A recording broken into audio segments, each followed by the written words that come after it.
It all started about 10 years ago, when monster genes began to awaken in people all over the world.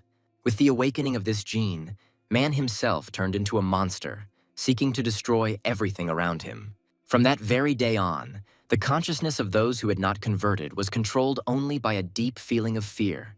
Our hero, Dale, was also unlucky enough to awaken as a monster and even become their master. Driven by a monster's instinct, he played a significant role in the destruction of his home world. But no one expected that the person who converted would be able to retain his humanity. But of course, without outside help, this would simply be impossible. Standing up for the people, Xenia tried her best to bring her friend back to consciousness. But the monster didn't hear her at all, reducing all her efforts to zero. Despite this, Xenia believed in him until the very end. And at the last moment before the blow, Dale was able to stop and not kill her. Despite the approach of the monsters, Xenia remained by his side, never ceasing to believe that her words and actions would reach her friend. And the hero had to fight the consciousness of the monster inside, striving to finish what he started. In the end, the monster's consciousness prevailed in this unequal battle, and with his own hands, Dale destroyed Xenia's life. It was her death that served as the trigger for Dale's awakening. The realization of what he had done finally made the hero wake up. The monsters surrounding him immediately rushed towards their victim. The anger, rage, and despair that overwhelmed Dale awakened in him the desire to destroy all demons along with this world. But his strength was not enough to stand against several dozen strong opponents. The only thing Dale felt before his death was regret that he had not been able to wake up earlier. As if hearing his wish, the world made a concession to him, and at the very last moment of his death, transferred him back to the past. Thanks to a receipt left on the couch, Dale learned that he had returned a year earlier. The hero remembered this day very well because tomorrow he would learn that the demon gene was stored in his DNA. After that, they will put a bug on him and everyone will humiliate him, fear him, and turn him into a mutant outcast. He was distracted from his memories of the upcoming events by a female voice coming from the shower. Although Dale could not be called a good person now, in this life he was determined to protect Xenia. He couldn't change the fact that he had monster genes in his body, but he could try to keep the situation under his control. Dale had another year to prepare for his awakening as a monster before he became one, and during that time he had to prepare for his awakening as a monster. But the outburst of his strong emotions provoked an early mutation in him. Dale completely forgot about such an important factor and so carelessly crossed the line, which became his end in the past. Just at that moment, very inopportunely, a girl came out of the shower. The monster's genes could not be put to sleep, so Dale had to restrain them by taking control of his emotions. It was here that the solution to the problem that had arisen came to him, to satisfy the hunger of the monster inside. Since time was short, he decided to get down to business as soon as possible. So, quickly getting dressed, he harshly told Anna that he had simply used her and now he had to go. He announced the end of the fun to the other girls waiting outside the door. His words provoked a furious protest from the fair sex. Wanting to snatch at least a drop of his attention, they all pounced on him, begging him to spend the night with them. Confused about how he had managed to glue them all together, Dale struggled to break free from their clutches.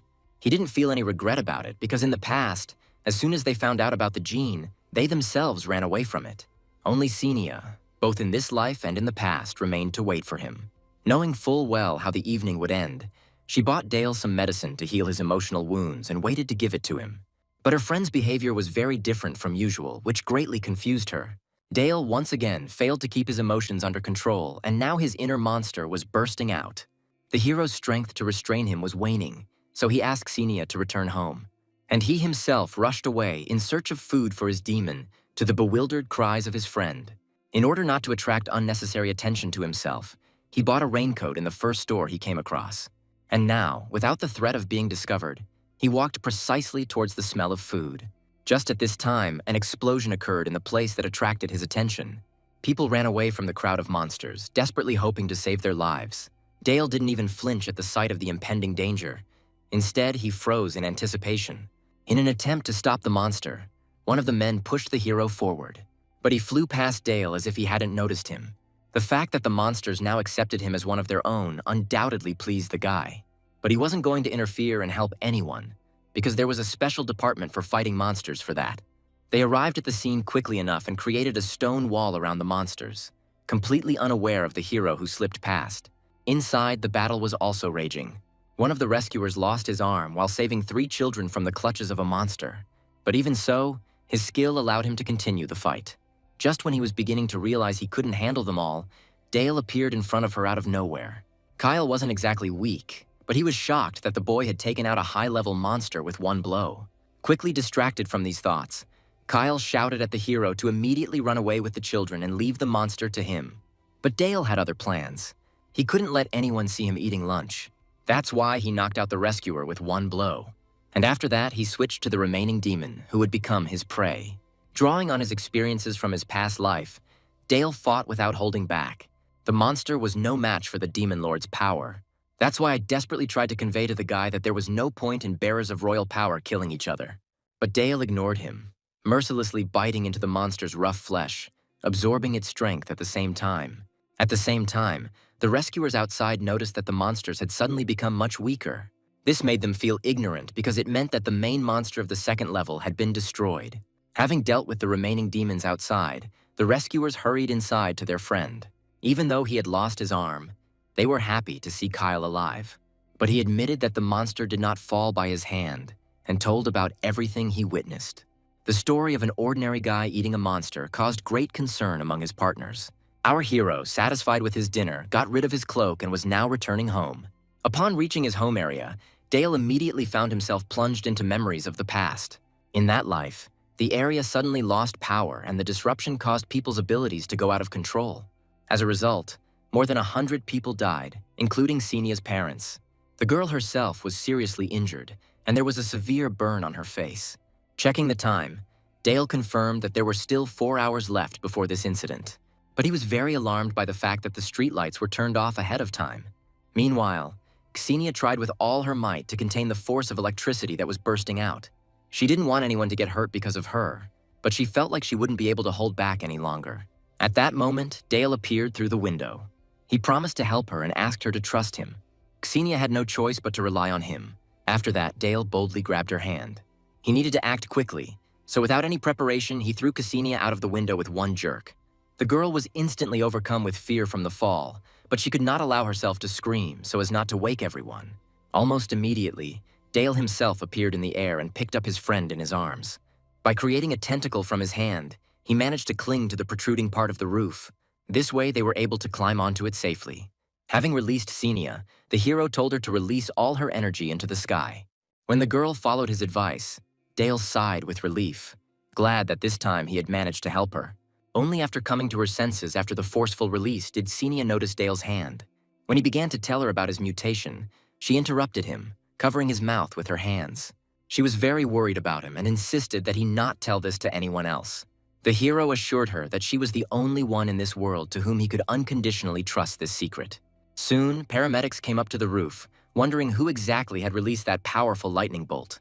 Xenia immediately confessed, and the man told his subordinate to prepare 2 reagents to test her abilities. Bishop explained everything to Xenia and took a drop of her blood. He assumed that the girl was strong, but the actual result exceeded all his expectations. Our hero's blood was also taken, but he did not have any hopes because he knew that he had no abilities. But contrary to his expectations, a weak reaction of the reagent still appeared.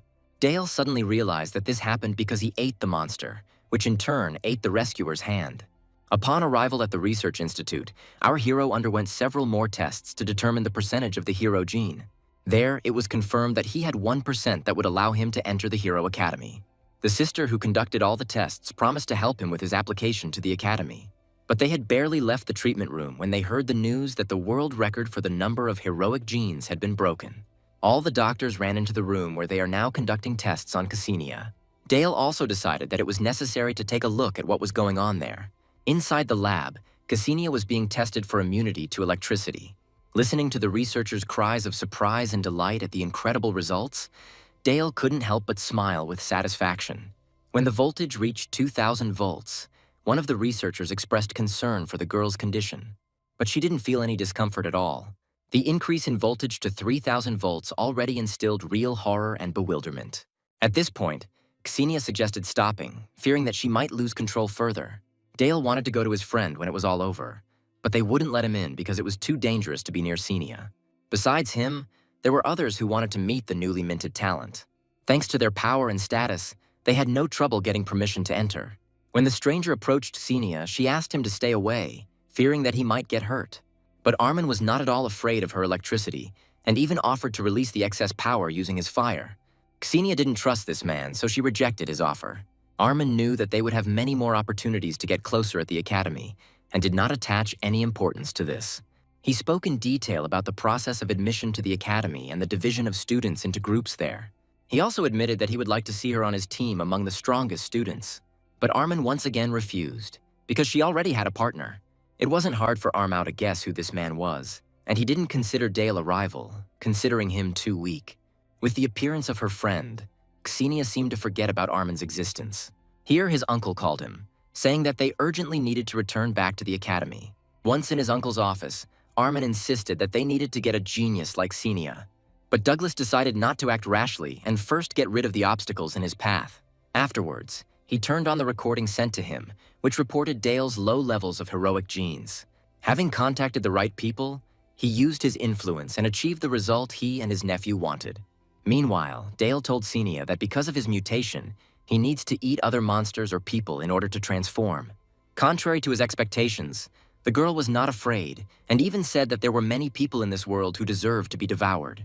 When the nurse reported that Xenia's parents had come to pick her up, the girl promised to keep everything a secret. After that, she left the ward, hurrying to her family. Dale could tell from the nurse's guilty look that she didn't have very good news for him.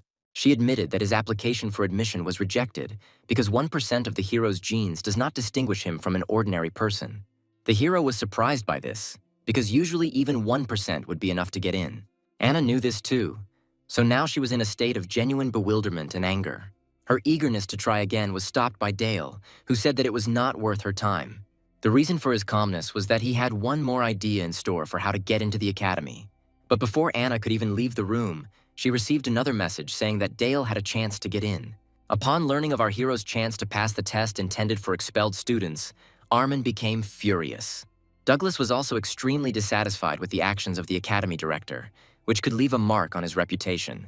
So he was determined to do everything he could to prevent Dale from passing this test and disgracing the director. For the upcoming test, an order was given to prepare the necessary place and equipment. Douglas managed to bribe one of the employees by making several conditions. The head of the research department, Pavel, was also involved in this and saw his own benefit. So, with Dale's dossier in hand, they plotted his downfall. And so, 5 days later, our hero, along with the others, arrived at the testing site. Pavel was surprised by the guy's emaciated appearance, but he thought that it was only to his advantage. Dale's energy was almost depleted, and now he was fighting the strong desire to devour those around him, holding back the monster. Soon they were approached and told the rules of the test. An important condition was that only 3 participants would be able to obtain the winner's card and enter the academy. The corrupt employee deliberately inflamed the situation among the participants, turning them against Dale. His plan was successful because all the participants glared at our hero with hatred. Afterwards, when all the participants were divided into rooms, Dale realized that they were plotting against him. This guess was confirmed by the bloodstains left on the door bars, which would attract monsters. Boris did not hide his involvement and openly said that Dale would not survive the first test. He deliberately led him into a room with a broken lock that could help the guy. The plan was that the monsters would burst inside and tear him to shreds. However, our hero had a way out of this situation. The door is behind, but using it means automatic defeat. Bruce tried in every way to convince him of his worthlessness and the need to use this door. But our hero had his own plan, and thanks to his special abilities, he could turn the situation to his advantage. Returning to the control room, Bruce informed the chief that he had prepared everything and there should be no problems. Pavel even bet that Dale would run away as soon as the first monster appeared in the arena. Along with the announcement of the start of the test, several monsters were released down. Pavel and Bruce watched everything with wide smiles, waiting for the boy to decide to run. Imagine their surprise when Dale kicked open the door to his room. 3 monsters immediately rushed towards him. The hero intended to take advantage of this opportunity and feed on the monsters, but they simply ran past. It was at that moment that he remembered that the monsters accepted him as one of their own and simply ignored him. The incident left observers shocked and perplexed. So right before their eyes, Dale headed for the winner's first card. But Pavel knew that he wouldn't be able to get her that easily. Then, as if out of nowhere, David appeared behind the hero, also trying to take the card. He possessed a special spiritual ability, a psychological attack, which he decided to use on the enemy. His plan would have succeeded if Dale had not possessed strong demon genes. The monster's power shattered David's confidence and filled him with a shuddering fear. From horror and mental strain, blood began to flow from the boy's ears and nose. The monsters were also distracted by what was happening between them. Upon seeing a living man, they changed their target and rushed towards David. Dale knew that they wanted to eat his opponent and did not interfere. Instead, he decided to satisfy his own hunger. So he took advantage of the moment and, unnoticed by others, began to eat the monster's body from the inside.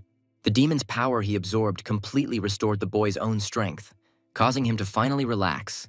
But suddenly the monster tried to attack him. Dale was disappointed that these monsters didn't know such a thing as helping others.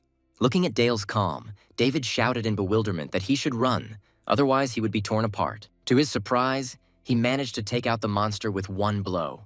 Watching this battle, it seemed to David that Dale knew all their movements by heart and was moving on an instinctive level. Thus, all three monsters were destroyed in just a couple of moments.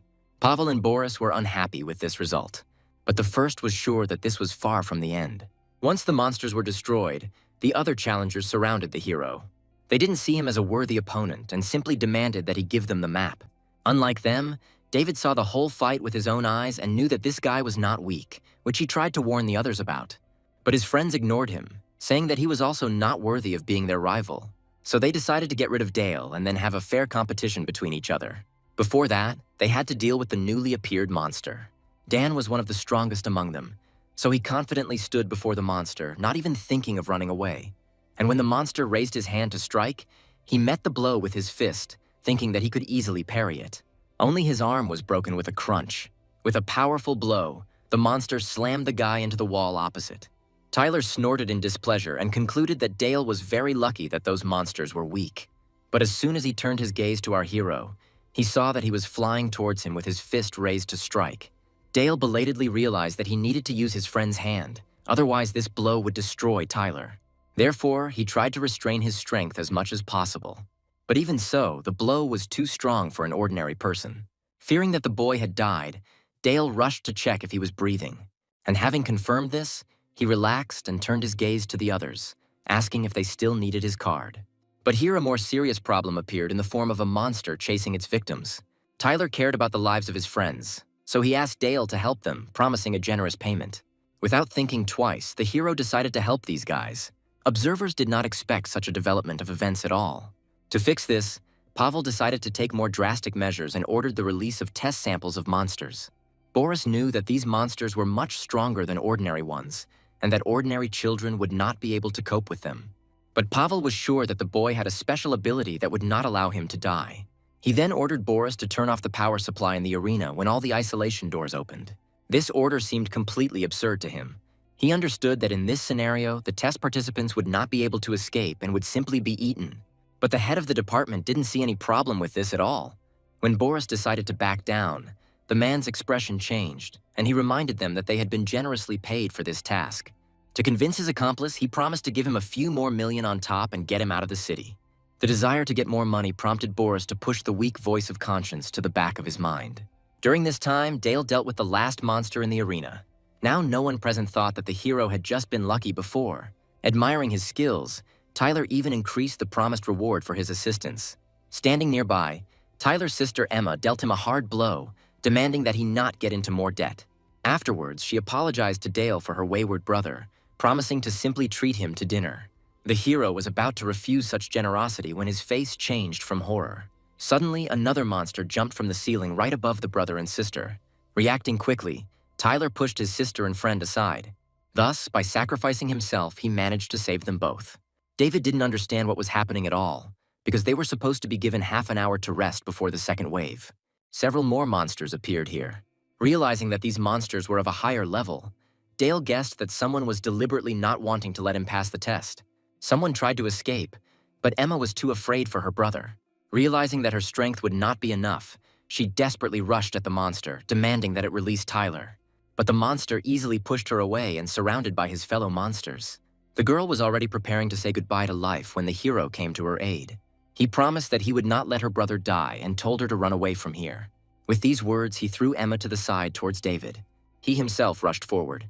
Having approached the monster holding Tyler, he forced him to release his victim with a powerful blow. At that very moment, Dale threw the guy aside, remaining alone with the crowd of demons.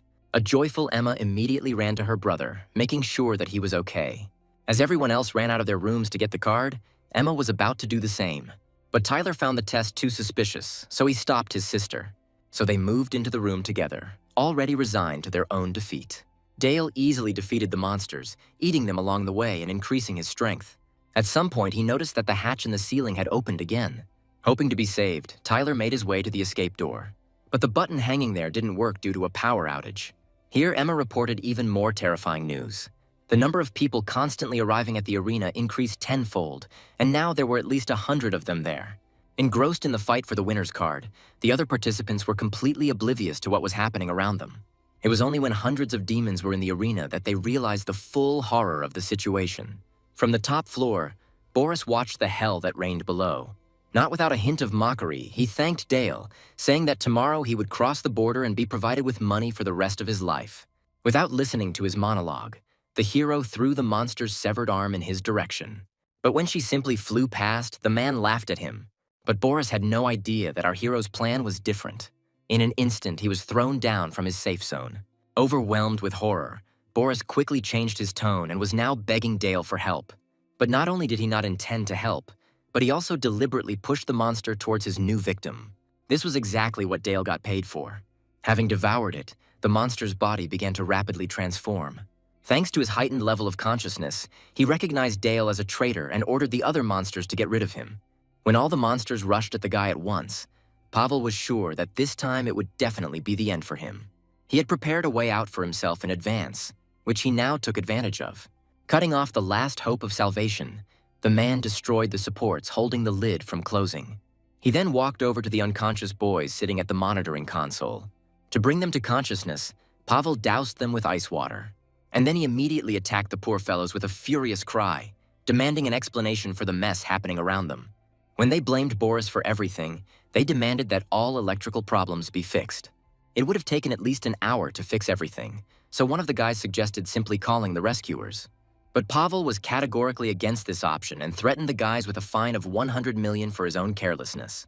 In the end, he achieved his goal, buying himself a whole hour to completely destroy Dale. Closed doors and inoperative cameras untied our hero's hands, giving him complete freedom. Partial transformation into a demon allowed him to easily dispose of his opponents. At the same time, he also devoured their genes. But digesting them turned out to be more difficult than he had done before. But despite this, he continued to devour monsters, striving to become stronger and once again achieve the title of king. When there was not a single living monster left in the arena, his transformed arm began to develop. From his past life, Dale knew about the existence of a common demonic network to which the brain of every monster was connected. And now, since the hero was more of a demon, this network had a strong influence on him. So he tried to take control of the situation before his consciousness was taken over by other monsters. Suddenly, he heard the voices of the surviving participants. Tyler tried to convince them not to attack Dale, who saved them, but they did not listen to him and only beat him more. And then they headed towards the seemingly wounded hero to take away all 3 of the winner's cards. Despite his own wounds, Tyler tried to stop those guys. But David's cry that if he did this he would die made him change his mind. Meanwhile, Sam and his guys had already reached Dale and attacked, demanding that he give up the cards. But suddenly a new monster appeared right out of the ground, leaving no trace of the 2 guys. The one who remained could hardly believe what had happened. Looking up, he saw a terrifying dragon looking down at him from above. Suddenly, the monster let out an incredibly loud roar. It was so piercing that it caused David and his brother and sister to lose consciousness. Robert, who was closest to the monster, began to bleed from his ears and eyes. At that moment, he remembered the recent incident when this same dragon destroyed the local cleansing bureau. Now he was filled with real despair, and some kind of winner's card seemed like a real mockery to him. Just a few moments later, the dragon devoured him too.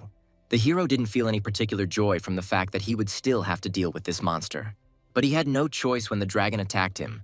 Dale was able to defend himself only thanks to his mutated hand. The monster turned out to be much stronger and almost destroyed the guy's hand. All this time, Xenia was in the waiting area and worried about her friend. Thanks to her power, she sensed a power outage in the training arena and became suspicious. So she approached the security guards and reported a problem with the electricity supply. Her words caused the parents present to be alarmed with horror. The guards immediately tried to shut Xenia up, saying that there couldn't be any problems there. Suddenly, the air in the room became heavy, and each parent's body was pierced by a sharp flash of pain in the area of the heart. The same pain made the guards fall to the floor. Xenia's suspicions about what was going on inside only grew stronger. So, ignoring the guards' shouts, she rushed inside. Having quickly reached the required compartment, she found a group busy restoring the blocked doors. They tried to kick her out of here, but she told about her ability and offered to help restore electricity. But the man did not believe in her abilities, and again demanded that she leave there. Xenia had no choice but to insist on her own, forcing the air to become saturated with electricity. The man was puzzled where this electricity came from, but quickly remembered the newly minted genius. The possibility that this little girl could actually unlock the windows and doors did not please him, so he demanded that Xenia stop, claiming that her abilities were unstable. Other workers shared their boss's concerns and even pulled out pistols in case she resisted. The man thought he was in a more advantageous position and continued to press the girl with his demands. When the excess electricity caused the heart to beat faster, the others became frightened and started shooting. The numerous bullets that flew at the girl jokingly scared the main guy here. He only wanted to scare her and not be responsible for someone's death. But when all the bullets had passed, he was ready to believe in God, amazed at her luck.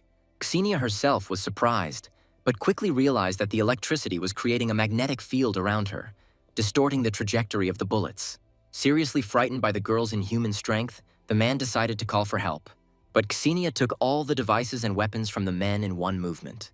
When they crashed against the wall, she firmly demanded that the door to the arena be opened for her. Pavel was completely perplexed and indignant when he was informed that the electricity had returned. The hopeful employee decided to open the doors first to save other people. The button was pressed before Pavel had time to resist in any way.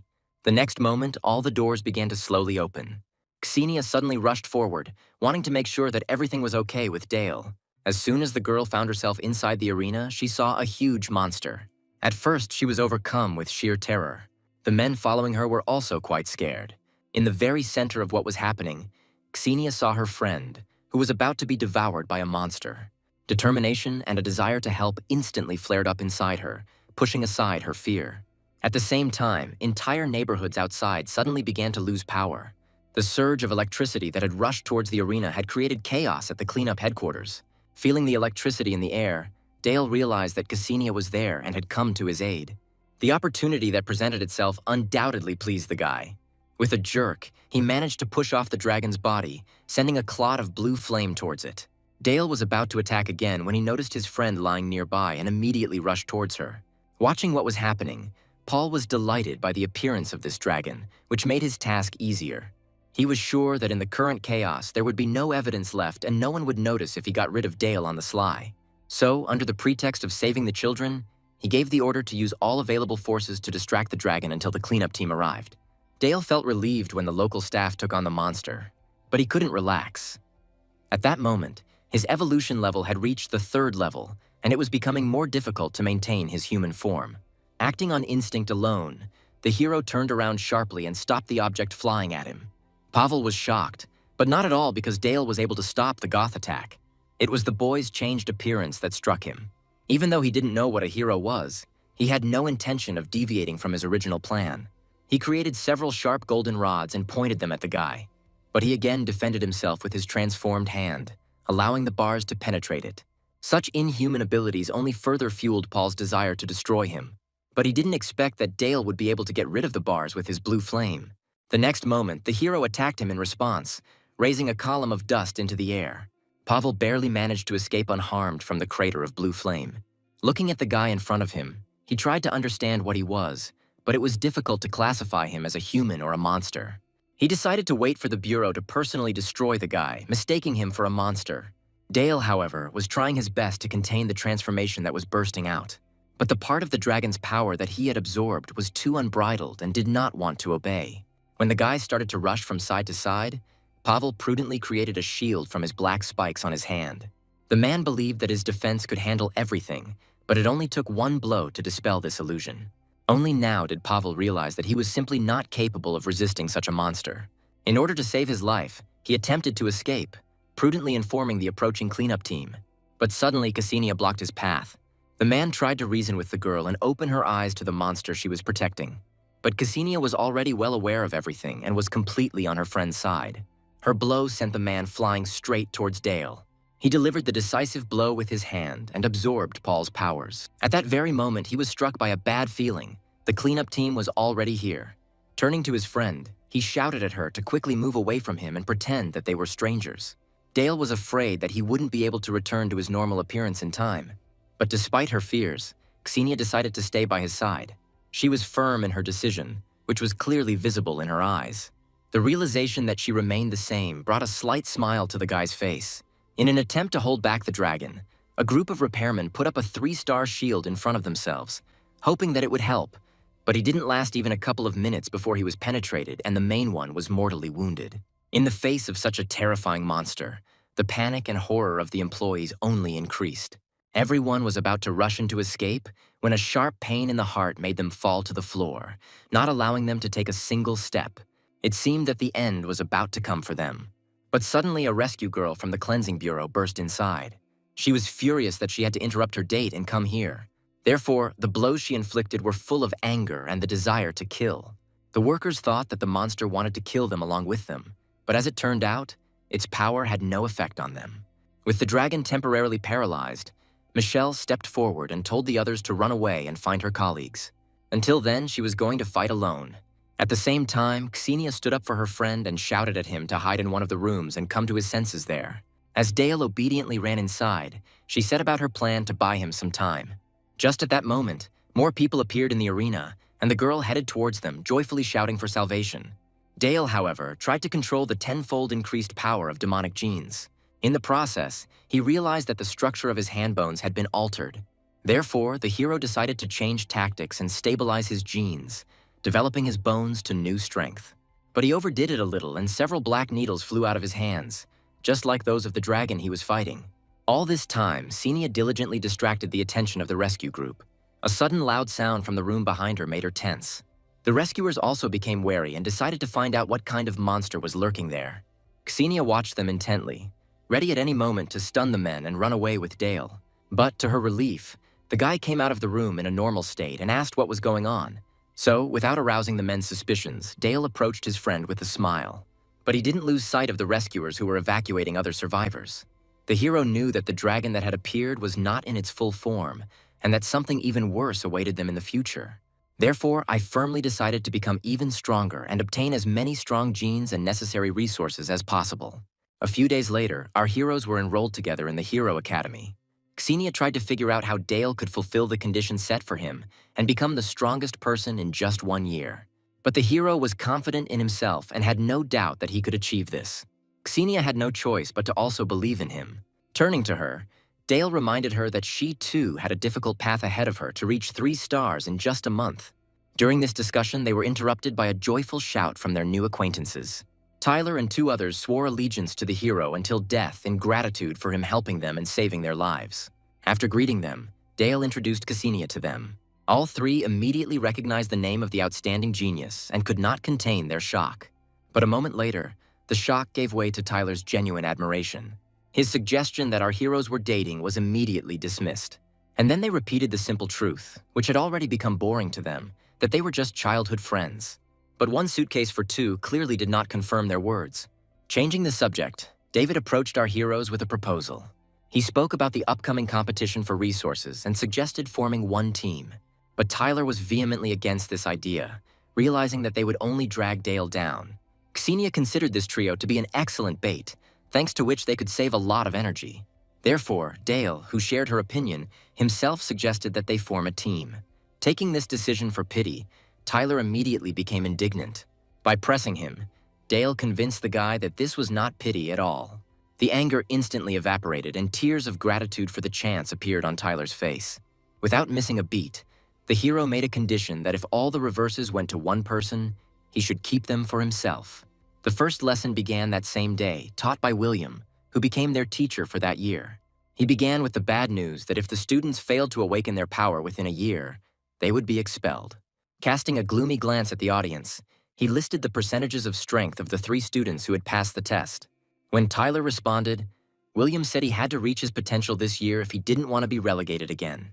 When Dale asked about the teacher's strange behavior, Tyler explained that the man calls students by their gene percentage instead of their names, those who have little strength. Meanwhile, the teacher mentioned that their class was special because another genius had appeared among them. All the students' admiring glances were directed at Ksenia. The teacher didn't forget to mention another special student with only 1% of his genes. The man didn't like the fact that such a student was in his class and asked him to stand up so that everyone could look at Dale. Everyone started looking around in surprise, trying to understand who this man was and how he even got here. Without a drop of embarrassment, the hero stood up and informed the teacher that he had already awakened his power, which was connected with metal. William didn't believe that 1% of genes could awaken the force and asked him to come out to him so that he could help conduct this lecture. On his way down, Dale asked the teacher for a set of resources in exchange for his help. Afterwards, William explained to the students the nature of awakened abilities and how to properly awaken and control them. To demonstrate everything clearly, he took out a metal bar. Having calculated the required amount for 1% of Dale's genes, the man broke off a small piece. Saying that the hero could only control so much metal, he threw him the piece. After this, the man turned away from the boy, preaching that only the number of genes determines all of a person's achievements. He cited as an example the current genius, Alexia, with 91% of the genes capable of breathing freely underwater.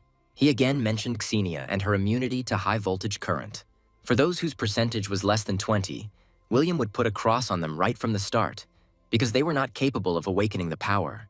Only Dale proved otherwise by causing the metal in his hand to disappear into his body and reappear. Perplexed, the man wrote it off as the boy somehow just being incredibly lucky. In order to undermine the hero's confidence, William decided to show him the entire difference between 1% of genes and 80. As a multitude of golden tentacles rushed towards Dale, he simply covered himself with his piece of metal. The man continued to press with his strength, continuing to talk about how just one strong person could cope with an entire army. But Dale didn't seem to feel this pressure. A confident smile remained on his face. At some point, he even remembered that in the past he had killed this teacher with his own hands in the guise of a monster. William saw that his actions had no effect against an ordinary student, and this irritated him quite a bit. Dale understood that the reason for this was that in addition to 1% of the heroic gene, he also had 99 demonic ones. Therefore, he could have easily overcome the teacher, but he did not intend to do so as not to attract unnecessary attention to himself. So, trying not to look too fake, the hero finally gave in to William. The man was perfectly aware of what had just happened and could not hide his surprise. Naturally, none of the students noticed this. Everyone simply admired the strength of their teacher. His own defeat in this battle replaced the man's earlier contempt for Dale with interest. Having thanked the guy for his help with the demonstration, he allowed him to return to his place. Then he turned to the class and announced that a competition for newcomers would now be held.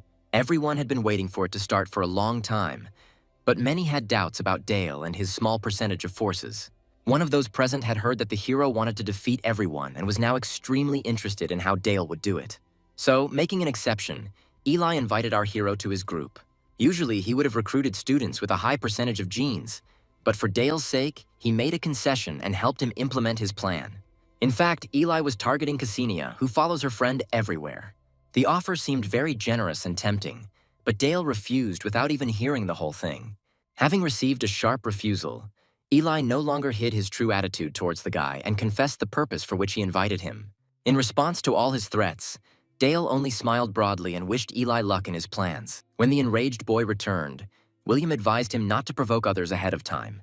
He then moved on to the main task, the competition, and handed out resource coupons to the students, along with some instructions. The competition itself, for the fight for resources, took place in the forest near the academy, and only an hour was given for its completion. Tyler was eager to go and help Dale win resources. His sister had nothing against it, unlike David. He was too afraid for himself, which is why he accepted Eli's offer in exchange for a favor. Tyler perceived his actions as a personal betrayal, but he could no longer do anything because Eli's guys began to slowly surround them. Instead of attacking Dale right away, the stronger guys chose to leave him for last. The hero kindly agreed to wait until their attacks on the week ended. At this time, Eli was already in full swing hunting for resources. He used his water element to its fullest extent without fear of causing harm, so he amused himself by dealing with every enemy he came across. His team members acted in exactly the same way. Having waited for the right moment, Armin went out to meet Eli, intending to seize the resources he had collected. Eli had no doubts about his powers and even assumed that he was superior to some rich heir of a famous family. Both guys immediately clashed. In response to the enemy's fire attack, Eli used water. However, contrary to his expectations, his attack turned out to be much weaker and was unable to extinguish the fire. Having finished with their main victims, Eli's guys switched back to Dale to take the last batch of resources. Ed hoped that our hero would be pretty scared and would decide to simply give up. But suddenly he noticed streams of electricity emanating from Xenia. Before the girl could do anything, he decided to get rid of her. Halfway through his attack, our hero intercepted him, asking how long it would take her to gain control of the power. Ed's former self-confidence diminished, and suspicions crept in that his opponent was far from an ordinary weakling. Watching the whole thing from the roof of the building, William concluded that the Academy's electricity bills would increase significantly. But he was glad that this was not his headache, but the finance department's. Still holding his opponent with one hand, Dale asked why she hadn't released her current yet. To prevent her attack, another daredevil rushed towards them. Without even being distracted from the conversation, the hero easily overpowered the second opponent. Realizing that Dale wasn't so simple, the remaining guys decided to all attack at once. Xenia asked for a couple more minutes to find the missing person. Thanks to the electrons sent through the air, she was able to easily determine the location of Eli, who was fighting with Armin. Now that she knew where everyone was, she was able to go on the offensive. Meanwhile, Eli continued his attempts to fight off the enemy's fiery attacks. But each time, Armin showed his superiority, demonstrating amazing control of his fire element. Eli couldn't last even a minute against him. Only after experiencing the repeated taste of defeat did the boy realize the difference in their strength. After letting Eli go, Armin praised his endurance and decided that from now on he and his guys would work for him. Eli took his proposal with caution, not understanding what benefit Armand would gain from it. He admitted that his powers had already reached 3 stars and he could graduate from the academy right now. His words left Eli even more confused.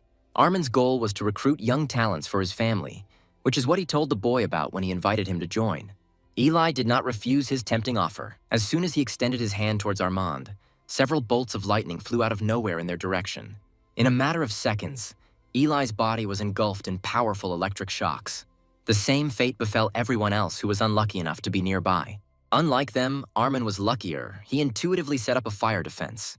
Here, Dale emerged from the bushes with his friends, whom he instructed to collect coupons from immobilized opponents. Noticing Armand here, the hero was not very surprised, but he completely ignored Dale. It seemed that Ksenia's presence here greatly disappointed him. The girl immediately stopped his attempts to win her over to his side, giving a clear refusal.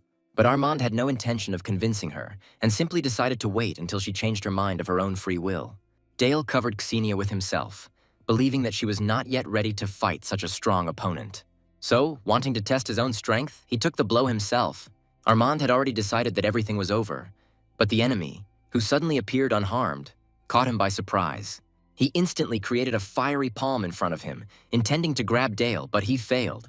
Then he had to use more force. Having surrounded the hero from 2 sides, he left him no chance to escape. With one sharp movement, Armin clasped his palms together, trapping his opponent inside. Eli was worried that this would kill Dale, but Armin knew what he was doing and was confident that everything would be fine with the guy. Having lived up to his expectations, our hero quickly freed himself from the fiery captivity. This piqued Armand's interest even more, prompting him to resort to a more complex and sophisticated technique. Hundreds of fiery hands reached out from the ground towards Dale, intending to grab him. The guy was surprised by such a quantity, but their small size made his task much easier. So he cut one arm behind the arc with his metal blade. Watching his actions, Armand carefully noticed details and analyzed the enemy. To end this battle, he decided to take some risks. Grabbing Dale's blade with his flaming hand, he provoked a clash of abilities. With this move, Armin planned to directly attack the enemy's gene with his own and destroy it. After that, Dale would need about a year to recover, and this time would be enough for him to get Ksenia. However, his attack had no effect on our hero. It even seemed to Armin that the strength of Dale's genes was similar to the genes of his uncle, who possessed 4 stars. But for some reason, the hero decided to give in to him. This action confused Armand and made him expect a catch. But Dale really just admitted defeat. After an hour, the teacher gathered everyone in one place and asked everyone to hand in the coupons they had collected to take to the resource department. Eli and his defeated boys just made gloomy faces, angry at everything and everyone. The first to approach the teacher was a happy Dale with a whole stack of coupons in his hands. The man accepted the coupons and, with a satisfied grin, warned that now the hero and his company would become the object of universal hatred. Then he turned his gaze to another outstanding student in his class and asked where his coupon was. As he searched his empty pockets, Armand asked himself the same question. With ill-concealed joy, Dale admitted that he had seen the coupon on the ground during the battle by accident and picked it up. When he handed Armand the coupon to return it, he could barely contain his anger. Having promised himself to get rid of this guy at any cost, Armand hastily left the forest, leaving behind the coupon, which he no longer needed. That same evening, Dale received his resources, and now on the way to the dorm, he shared what he had obtained with Tyler and his sister. All this time, Emma wanted to ask why Dale didn't defeat Armand, although he could, and finally decided to. The hero replied that at that moment, resources were more important to him than victory in that battle. After walking a few blocks, Tyler noticed his friend was going in the wrong direction and called out to him. Dale pointed to the building ahead and said that the academy had set aside special spots for high-achieving kids and that he was heading there. Emma realized that he would live with Ksenia before her brother. But as soon as he realized this fact, he no longer interfered and joyfully wished the couple good night. So our heroes continued their journey together, discussing that they would need the whole night to absorb all these resources. Once inside, Dale explained the method used to enhance a person with special genes. Under his clear direction, Ksenia emptied one of the vials of potion. After this, the hero suddenly approached, asking to attack him with electricity to check how much her strength had changed. But the girl was too surprised by her friend's closeness and did not hear what he asked her about. Recent events immediately began to surface in his memory, showing how much Dale had changed. The guy's repeated request forced Ksenia to emerge from these thoughts. Not waiting for any reaction from her, he pinched her cheeks, trying to reach his friend. She recoiled in surprise and unexpectedness. With one careless movement, Dale fell to the floor after her, covering her with himself. This ambiguous situation confused the girl. Her request to get up was ignored by the hero. Instead, he moved closer, which embarrassed Ksenia even more. Turning away, she repeated her request to stop this. At that moment, Dale barely audibly wheezed that he wanted to eat her and was barely holding back. Taking his words for a stupid joke, Ksenia turned an indignant gaze on him. But her friend had indeed turned half into a monster, and now his sharp fangs were ready to sink into her body. Seriously frightened, Ksenia reacted with lightning speed and attacked him with her current. The force of her blow was so strong that it extended beyond the room and nearly hit the house next to it. After this, Dale admitted, not without admiration, that the strength of her genes had increased, and it was indeed difficult for him to resist eating her. The girl only chuckled in displeasure at this.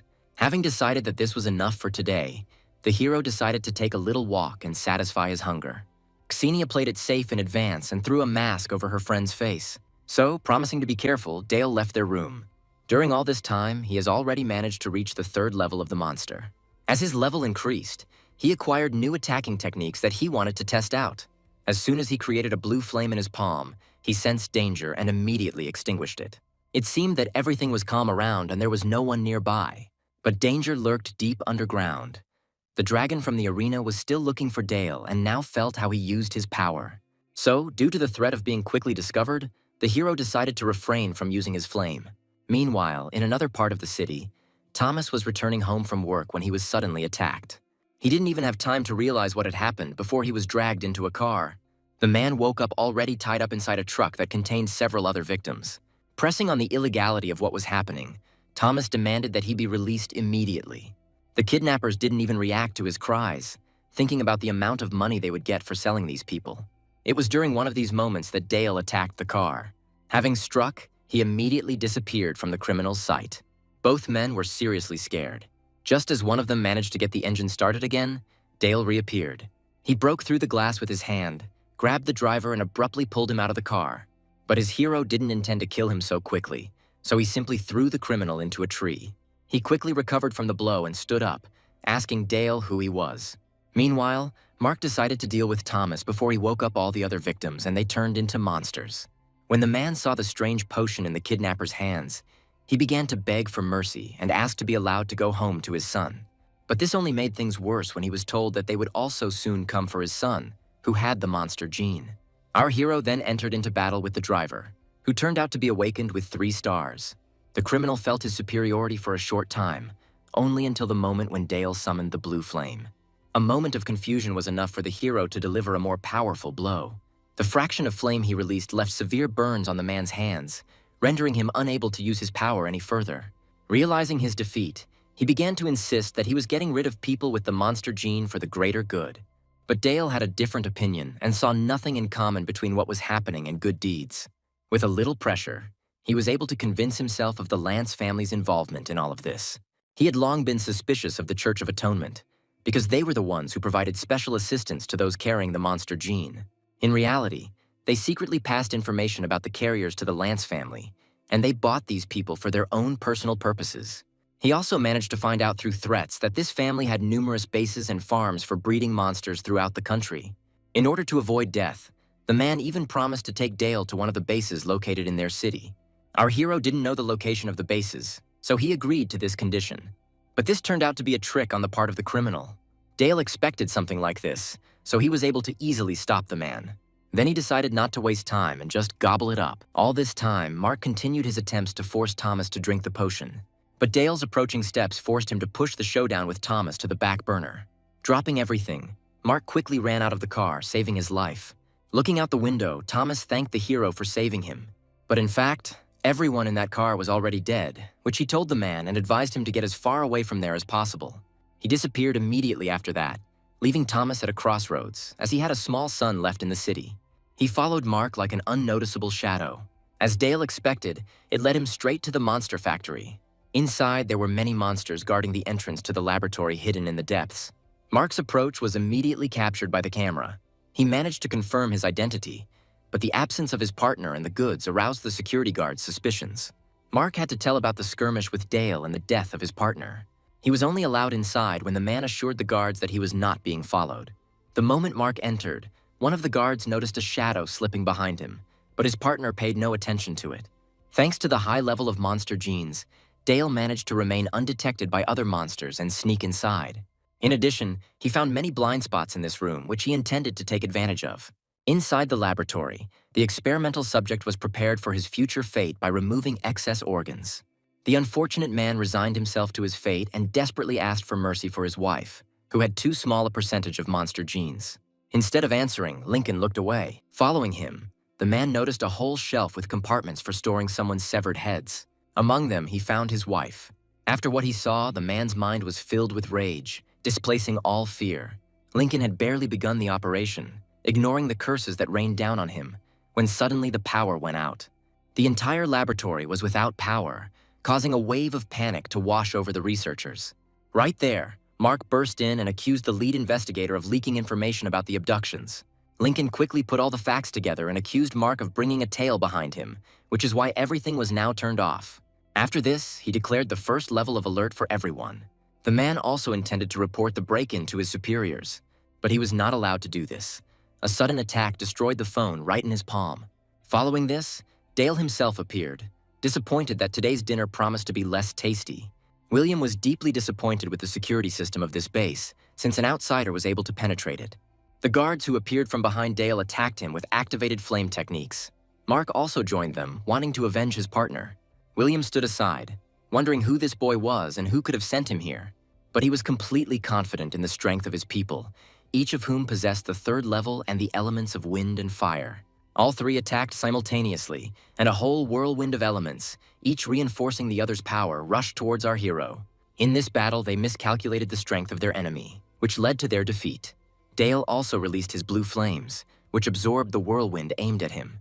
Both guards barely escaped burns, wondering what kind of super destructive technology this was. But they interested Dale to a lesser extent than they did Mark. With one blow, he smashed the man's head under the shocked looks of two guards. Despite this scene, the two still had hope that they could defeat Dale if they kept their distance from him. Therefore, jumping back, they again released powerful streams of flame. All this time, William remained motionless, watching what was happening. Unlike his subordinates, he was smart enough to realize that this guy couldn't be killed so easily. For many years, he studied the nature of fire, and during this time, he managed to thoroughly study it. For this reason, he practically saw Dale controlling the element of fire itself with his physical strength. In order to resist him, the guards had to take a desperate step and use their trump card, the flame source pill. William was not happy with this arrangement. This drug increased a person's power to 4 stars at once, which would be enough to defeat an ordinary attacker.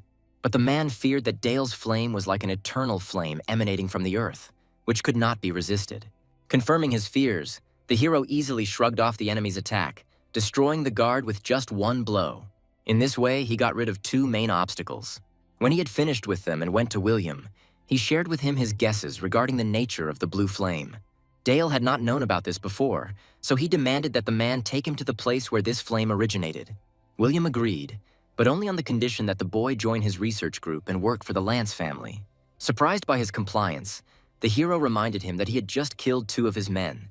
The researcher did not consider the death of the 2 guards a problem, and he told the boy this, saying that he had nothing to worry about. Here Dale also noted that other scientists will not live either. He admitted that he had previously released all the monsters and that it was only a matter of time before the door here was sealed. His words plunged the man into complete horror and bewilderment at the fact that a person with heroic genes was playing against his own. Covering the eyes of the man who died on the table, Dale admitted that this was his revenge for his brothers. To prevent further questioning, he grabbed William by the throat and demanded to tell him about the eternal flame. But even the monsters raging nearby did not make the man more accommodating. He reluctantly gave up the location, not without lying.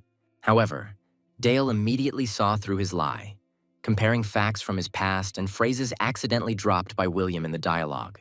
Therefore, having uncovered his lie and planned to wait for reinforcements, he delighted the man with the news that reinforcements were also awaiting him. With each passing moment, an expression of despair began to creep across the researcher's face. Having failed to obtain any more information from him, the hero destroyed the man without a trace. He had to hurry a little because he could smell the strong scent of heroic genes coming from above.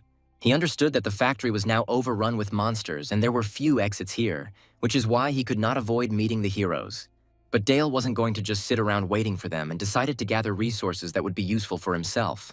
After this, he decided to take up the original purpose of his journey, to feed on monsters. Sometime later, the hero left the base with the collected resources. Right there on the way out, Dale ran into one of the heroes, who had already been waiting for his appearance. The man's golden whirlwind immediately enveloped the hero's body and exerted significant pressure on the ground, causing it to crack. Dale recognized the rising news star with the awakened 4 stars of the earth element immediately. He was also known for his excessive cruelty, which he showed towards our hero. Gathering a multitude of stones together above his opponent's head, he brought them down sharply, straight at Dale. But the blue flame was able to easily cope with this, breaking the stone. Rick was impressed by his opponent's strength, but he had no intention of giving in to him so quickly. So the next moment he used a more powerful technique, planning to make Dale beg for death. Although the hero remained unharmed for now, he understood that he would not be able to defeat a more powerful opponent. So he decided to act cunningly and lure Rick into a trap. Due to his impulsiveness, the hero easily succumbed to provocation and struck his own stone. Thanks to this, Dale managed to get out and find himself behind the enemy. Rick immediately defended himself with a stone shield from a blow from behind. But our hero had something else in mind. Unbeknownst to Rick, he placed the mutated tentacle on his back. Feeling a slight tickle, the hero laughed at Dale, throwing him back. Suddenly, a strong tremor shook the ground beneath his feet. It even seemed to Rick that something was trying to break out from under the ground. Dale knew his opponent was close to the truth. He had previously left his scent on Rick and hoped that the dragon would focus on the hero. He quickly put up an earthen barrier in front of him. But this was not enough to contain the dragon. Our hero's trick had been successful, so now the dragon was focused specifically on Rick. When the boy tried to run, the monster rushed after him, instilling horror and bewilderment in its prey. Dale, having escaped this terrible fate, merely waved goodbye to Rick and wished him luck. He himself decided to take the resources and go home, leaving everything else to the guys from the cleanup bureau. They had been on the base's territory for some time, thinking over a plan of action against the dragon. Immediately at Michelle's command, everyone rushed forward, taking their positions. Jeffrey took on the further task of coordinating his partners. So they began a continuous series of attacks, but the dragon's body was too flexible and practically did not touch it. At some point, Jeff noticed another person fighting a dragon. Thanks to his sound waves, he was able to recognize Rick. As soon as Michelle learned of the presence of a murderer sentenced to death here, she decided to get rid of both him and the dragon. Her water blades could cut through anything in their path and were now heading towards the distracted dragon. Rick noticed this attack earlier and even thought that someone had come to his aid. But as soon as he saw Michelle, he realized that no one was going to save him. So he activated the highest level skill in his arsenal and completely merged with the ground. The dragon was less fortunate. A swift attack of water blades completely cut its body into many pieces. Rick's cover was also destroyed and he was thrown aside. Having prioritized the destruction of the monster, Michelle ignored the guy. Rick decided not to linger and leave this place as quickly as possible. But before he could run even a couple of meters, the mouth of another monster opened under his feet. Having swallowed Rick, The second Earth Dragon burst out. Michelle didn't understand at all the reason for such activity of these monsters. But she had little time to think. She had to do something urgently. Telling the others to stay back, she charged at the enemy. The signalman tried to reason with her that jumping straight into the mouth of this monster was sheer madness. But Michelle was confident in her powers and rushed into the mouth, destroying the dragon from the inside with her element. The head of the Lance family listened to the report on the work of the Flame of Life research base. When he was urgently informed about the situation at the monster factory and that all the scientists there had been eaten by a dragon, the man was very unhappy with the news that the Bureau had become interested in their activities. But there was also good news. They finally managed to learn about the blue flame, which was capable of consuming everything in its path. Douglas believed that such a flame, combined with their own, would be the key to unlocking the eternal flame. Armand shared his uncle's opinion, believing that he could become the one who would discover the flower of the eternal flame and gain unprecedented power. The plan in Douglas's head matured quickly enough, and all that remained was to find the owner of the blue flame and extract his gene. Therefore, he gave the order to inform the Bureau that their laboratory had been destroyed and all materials had been stolen by the wielder of the blue flame. But no one even guessed that the flower was connected to a monster living deep underground in the center. It was a real Earth Dragon, and only its many tails were visible. It was his trap that Rick fell into. Using blue flame, the dragon burned the boy alive along with his own tail and devoured him. Dale returned safely back to the dorm, hoping that the dragon had already been dealt with. He understood that they could easily detect him by his aura and send mercenaries, so he decided that for now he should lay low. Meanwhile, the flame flower in the laboratory began to slowly bloom, attracting the attention of scientists. In their joy, they wanted to call Douglas, who had just left, but they didn't have time. Their bodies were cut apart by a force wave in an instant. At the same base, there was also a cleanup team consisting of the strongest fighters of the Lance family. All of them were also destroyed by the merciless blue flame. Only one of them was lucky enough to survive and witness such a horrific scene. When Douglas responded to the noise and returned, he stuttered as he recounted everything that had happened. Considering this flower to be a monster, the boy advised reporting it to the Bureau and getting rid of the threat. But Douglas had a different opinion on the matter, and in order to prevent information leakage, he got rid of the boy. Armand was not afraid to get close to the flower and could now interact with it with his flame. Douglas had suspected the flower's essence before, but now he was only convinced of it and had no intention of giving this treasure to anyone. Dale was trying to solve a different problem. He is on the verge of reaching 3 stars, but before that, he needs to develop his abilities to that level. By stabilizing the monster's genes with the help of the heroes, he will be able to control the shape of his body. But now he didn't have enough heroic genes to level up, and he needed a little help from Ksenia. She easily gave her consent. After this, the hero transformed his hand, intending to conduct a small experiment. A small tentacle dug into her neck, causing the girl to close her eyes in pain. A small amount of monster genes spread throughout her body. This triggered the full activation of Ksenia's heroic genes, increasing her power. Dale explained the entire process to his friend, removing unnecessary worries. He wasn't at all worried about power outages, knowing full well that the academy would pay all the bills. At the same time, the secretary burst into the director's office, reporting that all the electrical equipment was out of order. But the man was not concerned about this issue. He guessed that their brilliant student was just training now and even admired her talent. The secretary did not share his enthusiasm and pointed out that their electricity bills would skyrocket. But this question also did not bother Roger, who considered that his student's talent was 100 times more valuable. In the middle of this conversation, a call came from the telephone line intended for communication with the Cleansing Bureau. Roger could no longer contain his surprise when he received the message that the entire city had lost power and a demand for compensation. After this conversation, he asked to call Ksenia to him. Dale came with her and apologized for the inconvenience. When the director asked the girl if she had managed to achieve 1 star, she admitted that she had not. Roger found it difficult to hide his disappointment, and even offered to teach her how to control her electricity. Ksenia's sudden admission that she had achieved 2 stars stunned the man. He found it hard to believe that she had managed to break through to such a level so quickly. That's why I decided to see for myself. Using his power, he created several branches that instantly surrounded Ksenia. This is how Roger was able to figure out that she had somehow managed to activate her genes, which is usually only possible in 2 cases. The man had some suspicions about this, but he did not ask questions. Dale broke the tense atmosphere by saying that they were currently training hard, wanting to reach 3 stars. Shaking his head, Roger said that Ksenia would be able to do this thanks to the special training at the academy, but our hero would not. He explained that the 3 stars allow one to use heroic genes to build a star map, similar to Armand's hand. Our hero's genes are defective, and there are too few of them to form a star map. But Dale knew that the Academy had special technology that could help him with this. The director became wary when the hero mentioned this, because news of this had long been erased from all sources. He explained that he could not use that technology because it was still too crude and had many nuances. Dale was confident in his abilities and tried to convince the man that he was the ideal candidate for the experiment. But Roger could not give his consent for the reason that the price of the technology did not exceed the amount billed for electricity. Having failed to obtain his consent, Dale decided to go back, simultaneously offering Xenia another training session. It was an obvious provocation, but the prospect of receiving exorbitant bills on a regular basis did not appeal to the man. He decided to give our hero a chance and made it a condition that Dale's team win the qualifying competition, which made him happy. He also reminded that there are only 3 days left until the deadline for accepting applications for participation.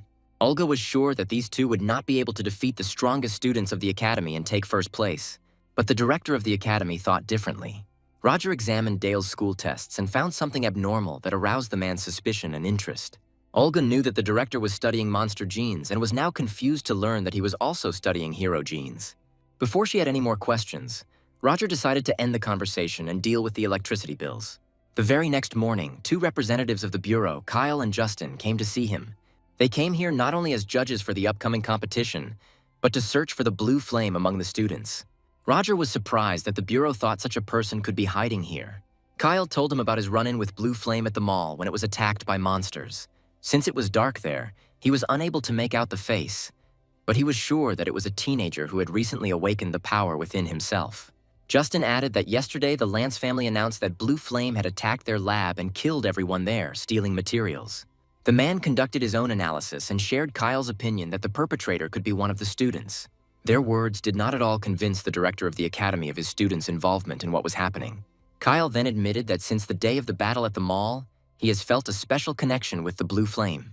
Therefore, as soon as he crossed the threshold of the Academy, he felt how this connection became stronger.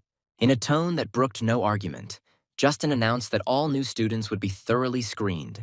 That same morning, the first training session began in our heroes class. William enlightened the students about special equipment for pumping all 5 natural elements. But first, he decided to have a couple of fights to awaken the dormant genes within them. After giving everyone the task of finding a sparring partner, the man stepped back and called Dale and Ksenia. As soon as the hero walked away, Tyler and his sister were bombarded with attacks from other students. William was not happy that the director had given in to the children, and now he had been dragged into the matter by being made the group's curator. He was sure that Dale and his team would not even pass the minimum requirements to register for the competition. So he advised our hero to join the senior team, but Dale immediately rejected the idea. William tried to convey to him again that with 2 losers on the team and only 1% of their genes, they would not win. But the guy no longer heard him, distracted by a strange feeling inside. Thanks to the connection, he was able to sense the approach of one of the Bureau's heroes, whose genes he absorbed. Dale quickly realized that this connection worked both ways and tried to bury his 1% of genes under the genes of monsters. That's why he completely missed the teacher's words about the possibility of using a gene-enhancing card in the competition. But even with it, William didn't believe in Dale's abilities and thought that the card would save him if the boy could copy the enemy's ability.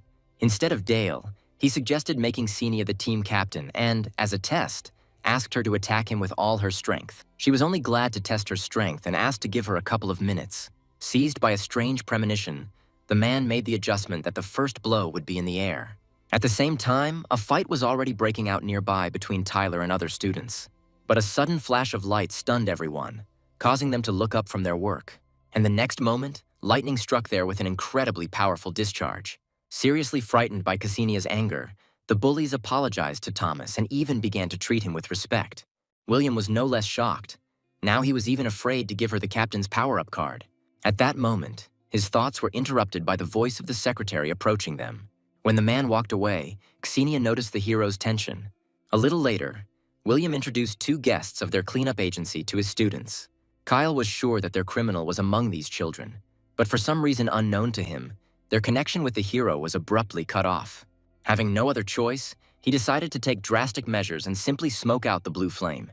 Justin knew Kyle could easily get carried away and cause havoc, so he set penalties for major destruction in advance. But his partner will stop at nothing until he achieves his goal, so he created many metal swords in the air. Dale quickly realized that Kyle wanted to channel his powers through everyone here, but he didn't feel a bit of excitement. There was no way he could completely hide his heroic genes, which our hero was also well aware of. He also realized that even if he was caught, it would be very difficult to prove his identity as the Blue Flame. In those split seconds, Kyle found the one he had come all this way for. At that moment, all the iron blades rushed towards Dale, and he decided to use his brilliant acting skills. Attacking the guy, the hero dumped all the accusations he had on him. By showing his fear, the hero tried to convince Kyle that he had nothing to do with all this. But suddenly he stopped playing the coward and was able to clearly see the direction and structure of the enemy attack. The clarity Dale had in seeing all of this allowed him to use it to counterattack. Using a little metal, he managed to reproduce a sword exactly like Kyle's. William was undoubtedly amazed that Dale was able to learn this move in a matter of seconds, even without his star map. This trick made Justin believe that Dale was not the Blue Flame, but not Kayla. He was confident in his guess, and even the guy's use of another element did not make him stop.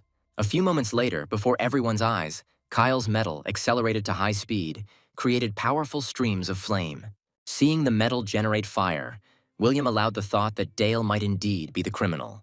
To protect himself from all the fiery blades flying at him, the hero really only had to use his flame.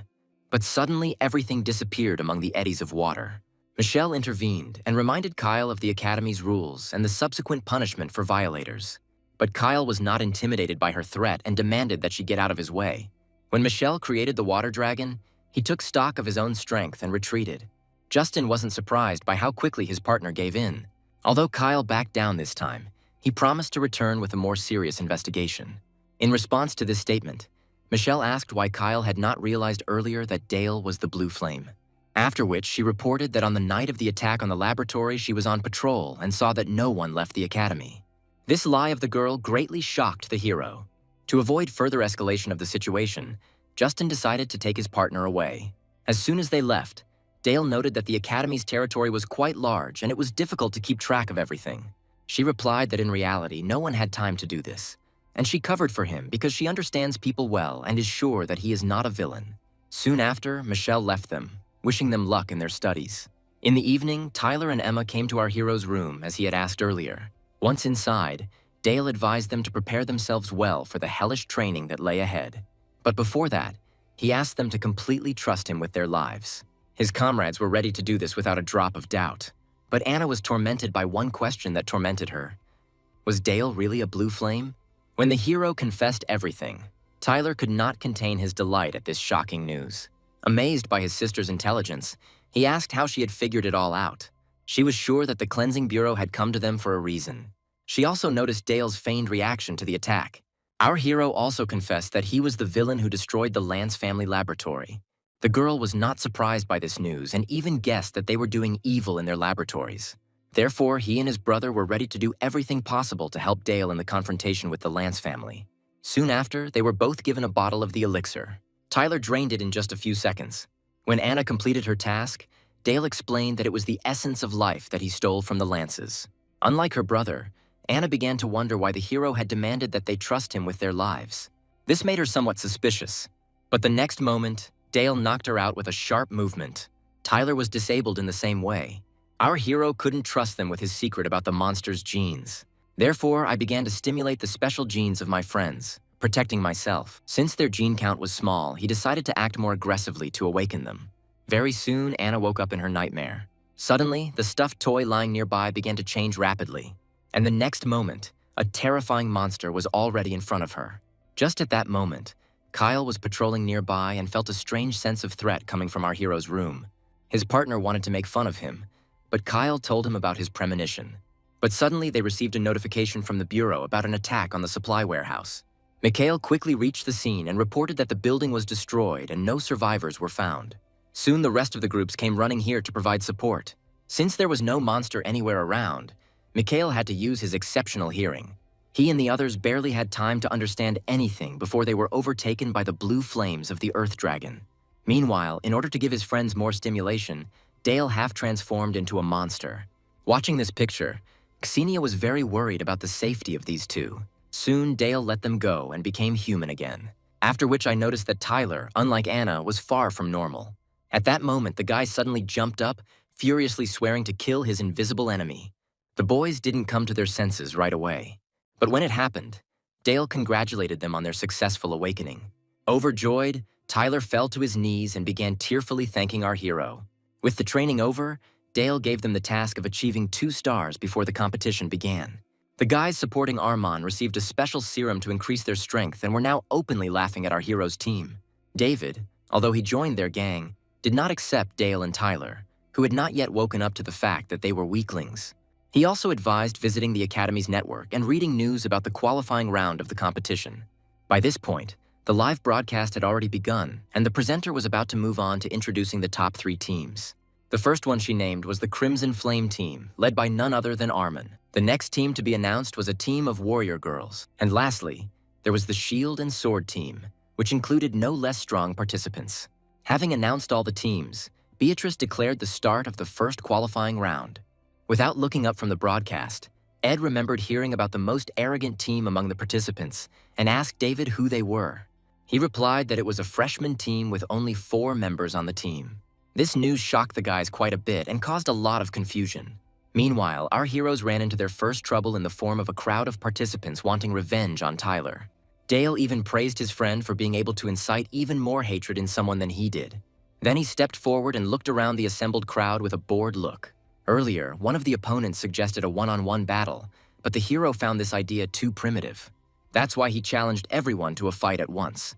His arrogant behavior only increased the anger and irritation of his revenge-seeking opponents. Since no one dared to go first, Tyler took on this role, wanting to test how much stronger the old enemies had become. With a couple of quick and precise movements, he managed to knock out one of the guys. Having shown that he had not become weaker during this time, he called on the others to gather together and use all their abilities against him. At the same time, the class leaders of the groups were placing bets, and the majority bet on Dale's team losing. But what had just happened in the forest made them doubt the correctness of their choice. William pointed out to the teachers that their fixation on superpowers was causing them to ignore other facts. Afterwards, he explained that although Tyler's genes are at a low level, in the eyes of martial arts masters, this guy is a true genius. That's why all the current second-year students had studied with him in the past, and the guy himself was very popular.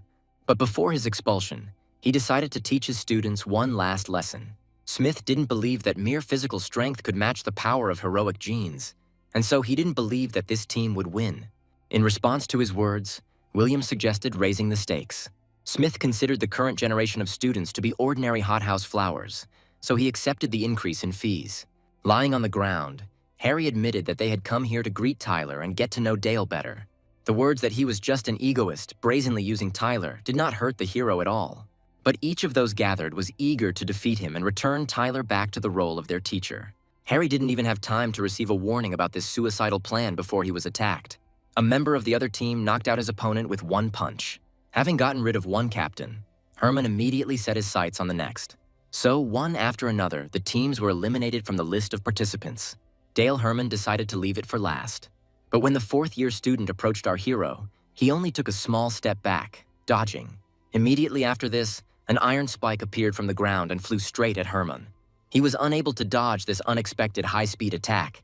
So, from his first fight, Dale emerged victorious. What happened left Beatrice with genuine admiration. The hero admitted that he was there only as an observer and told the participants hiding in the trees to come down. Another 4th-year immediately jumped off, thinking that Dale was too cocky for a first year. 2 more of his partners ran out right there. The hero pretended not to notice their appearance. When one of the attackers almost caught up with him, Tyler intervened and repeated that Dale was only an observer and that he would fight Anna. Devin didn't consider Tyler a rival, so he suddenly used the water dragon technique, hoping to get rid of the guy. But his opponent managed to respond to this attack with the same technique. This made Devin interested and even more eager to show the difference between the two of them. When Tyler attacked with his dragon again, he was in for another surprise. Now, instead of a weakling, Devin saw before him a madman who decided to replace the water element with his own blood. Anna, however, had her own battle going on. She managed to reach the rank of 3 stars and now also used her own star card. Unfortunately, her opponent had similar and more powerful wood control powers. Anna had difficulty dodging her attacks. At this time, the girl, busy with the chase, noticed too late the blossoming buds on the stems that enveloped her. As the flowers attacked her, she realized with horror that Anna had nourished them with her blood. Zack and his teammate decided to attack Dale, but he easily repelled their attacks without even turning around. When our hero asked Xenia to activate her star map, his opponent visibly tensed up. Zack was scared by the words about activation because not all cards can be activated. Only one living person has managed to do this. The guy knew about Xenia's high percentage of genes, but he didn't think that she was able to reach such a high level so quickly. As soon as the activation was launched, a powerful electric field burst out of the girl's body. Zack and everyone else were shocked by what happened. His teammate Kate quickly recovered and attacked, deciding that the freshman could not be stronger than her. Xenia didn't even have to do anything. The electric sphere around her got rid of every flying ice spike. Kate did not give up on her attempts and tried to use a different technique. The giant ice needle, her strongest technique, was also easily destroyed. This forced the girl to admit her own defeat. Xenia herself was at a loss because she was suspended in zero gravity and turned to Dale for help. But she didn't take into account that with one careless movement she could kill her friend. He immediately distanced himself, advising her to quickly deal with her new powers, and at the same time with her two opponents. Zack had already realized that he couldn't handle Xenia and decided to immediately attack the team captain. So joining forces, they rushed towards Dale. He hastened to warn them that this choice would eliminate them from the competition even faster. But they ignored his words, not attaching any importance to them. Zack was about to use the finishing move when suddenly his opponent's hand emerged from the whirlwind. And the next moment, he threw Zack back with one blow, destroying the whirlwind around him. Rolling on the ground, he couldn't understand how an ordinary first-year student could have such strength. Smith, who was watching the fight, also guessed that such strength could not belong only to the newcomer. When he demanded a thorough investigation into Dale's identity, William could no longer remain silent.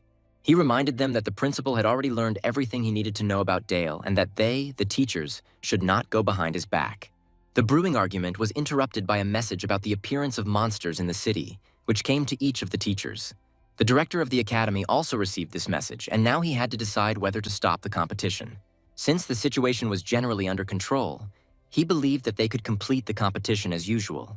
A large number of bureau employees had already gathered at the scene when Ethan ran in. He was informed that Michelle had driven 3 invisible monsters into the tunnel, but then another crowd of monsters burst in. Without thinking, Ethan immediately rushed inside, listening carefully to the sounds. When he met Michelle, she was fighting one of the invisible monsters, and the rest had disappeared somewhere. This fact left Ethan confused. Without stopping the battle, the girl asked him to find the escaped monsters and not let them get close. He immediately activated his star map and began to listen to all the sounds in the area. Its ability extended over tens of kilometers. He managed to spot a crowd of mutated animals that had become monsters moving toward the tunnel. But no matter how hard Ethan tried, he was unable to detect the invisible monsters. The fight between Tyler and Devin was still going on. Despite the fact that the first one had already received quite a few enemy attacks and lost a lot of blood, he still stood on his feet, not thinking of giving up. Zack tried hard to dodge Ksenia's electric lightning. Over the past half hour, she managed to figure out how her electromagnetic field works. By using acceleration, she was able to move through space at incredible speeds. The demonstration of her abilities increasingly instilled fear in her opponents. But just as she was about to launch another attack, her field disappeared due to the large expenditure of energy. To Zeke, this seemed like the perfect opportunity to end it all. But Dale got ahead of him, intervening and knocking the guy out with one blow to the neck. Having announced the hero's victory in this fight, Beatrice also announced the end of the first stage of the competition. Here she also announced that in the second stage, only one of the 6 teams would become the winner. The essence of the new task was to find a reward for the winner hidden in the forest. Xenia suggested making every effort and taking first place, but she was worried that she had used up all her energy and that it would take her time to process the electricity from the nearest city. Dale reassured her, saying that they had already done their part of the job and now he would take care of the rest himself. Arman also planned to act separately from his group.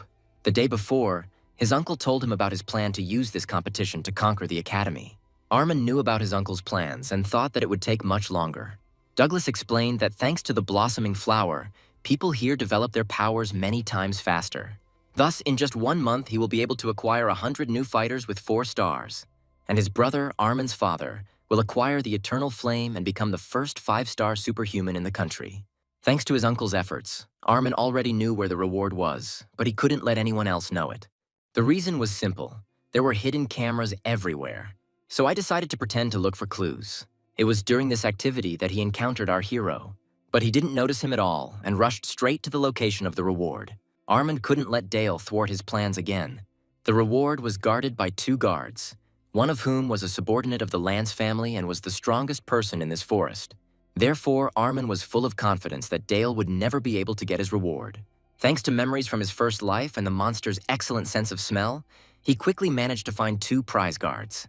Because of their connection, Kyle sensed him approaching and was ready to attack when Dale opened the hatch. Wearily repeating that he was not a blue flame, the hero dodged the metal arrows. But Kyle immediately turned his arrows around and pointed them at the guy again. And the next moment, a loud roar was heard through the forest. The hero, not at all injured, slipped past the bureau member, thanking him for letting him in so easily. Kyle became convinced that Dale was also able to sense his presence and anticipate his actions. Now there is only one enemy left on our hero's path to the reward. He immediately launched his mental attack, but to his surprise, it had no effect on Dale. To prevent his victory, the man decided on a more dangerous technique, undermining the mind. But here too, failure awaited him. Dale's consciousness was many times stronger. When the hero instinctively responded to this attack with the same coin, the man could not stand it. Without paying any further attention to him, he took his reward. As soon as he took her in his hands, he felt the approaching danger. Thanks to his knowledge of the future, he was sure that it was an invisible monster. Ethan continued his attempts to find out the location of the monsters. When he realized that the monsters had dug their way to the academy through a tunnel, the boy was horrified, realizing what a mistake they had made. Now the academy where the competition was held is left with virtually no teacher protection. He immediately informed Michelle that it was a trap and that the students were now in danger. But the others didn't believe him, deciding that Ethan was just looking for an excuse to escape the battlefield. By this point, Beatrice had already announced the winner of this year's competition. Soon after, she noticed one of the watchtowers engulfed in blue flames. The girl immediately became wary, remembering the message about the attack of an invisible monster. When an invisible enemy destroyed several students, Beatrice had no doubts left. She urgently announced the end of the competition and asked all students to return to the academy. She also reported the situation to the director of the academy and coordinated the actions of the liquidation bureau members. Alexa, Roger's secretary, was against the idea of blocking the forest to prevent the threat of an attack on the academy itself.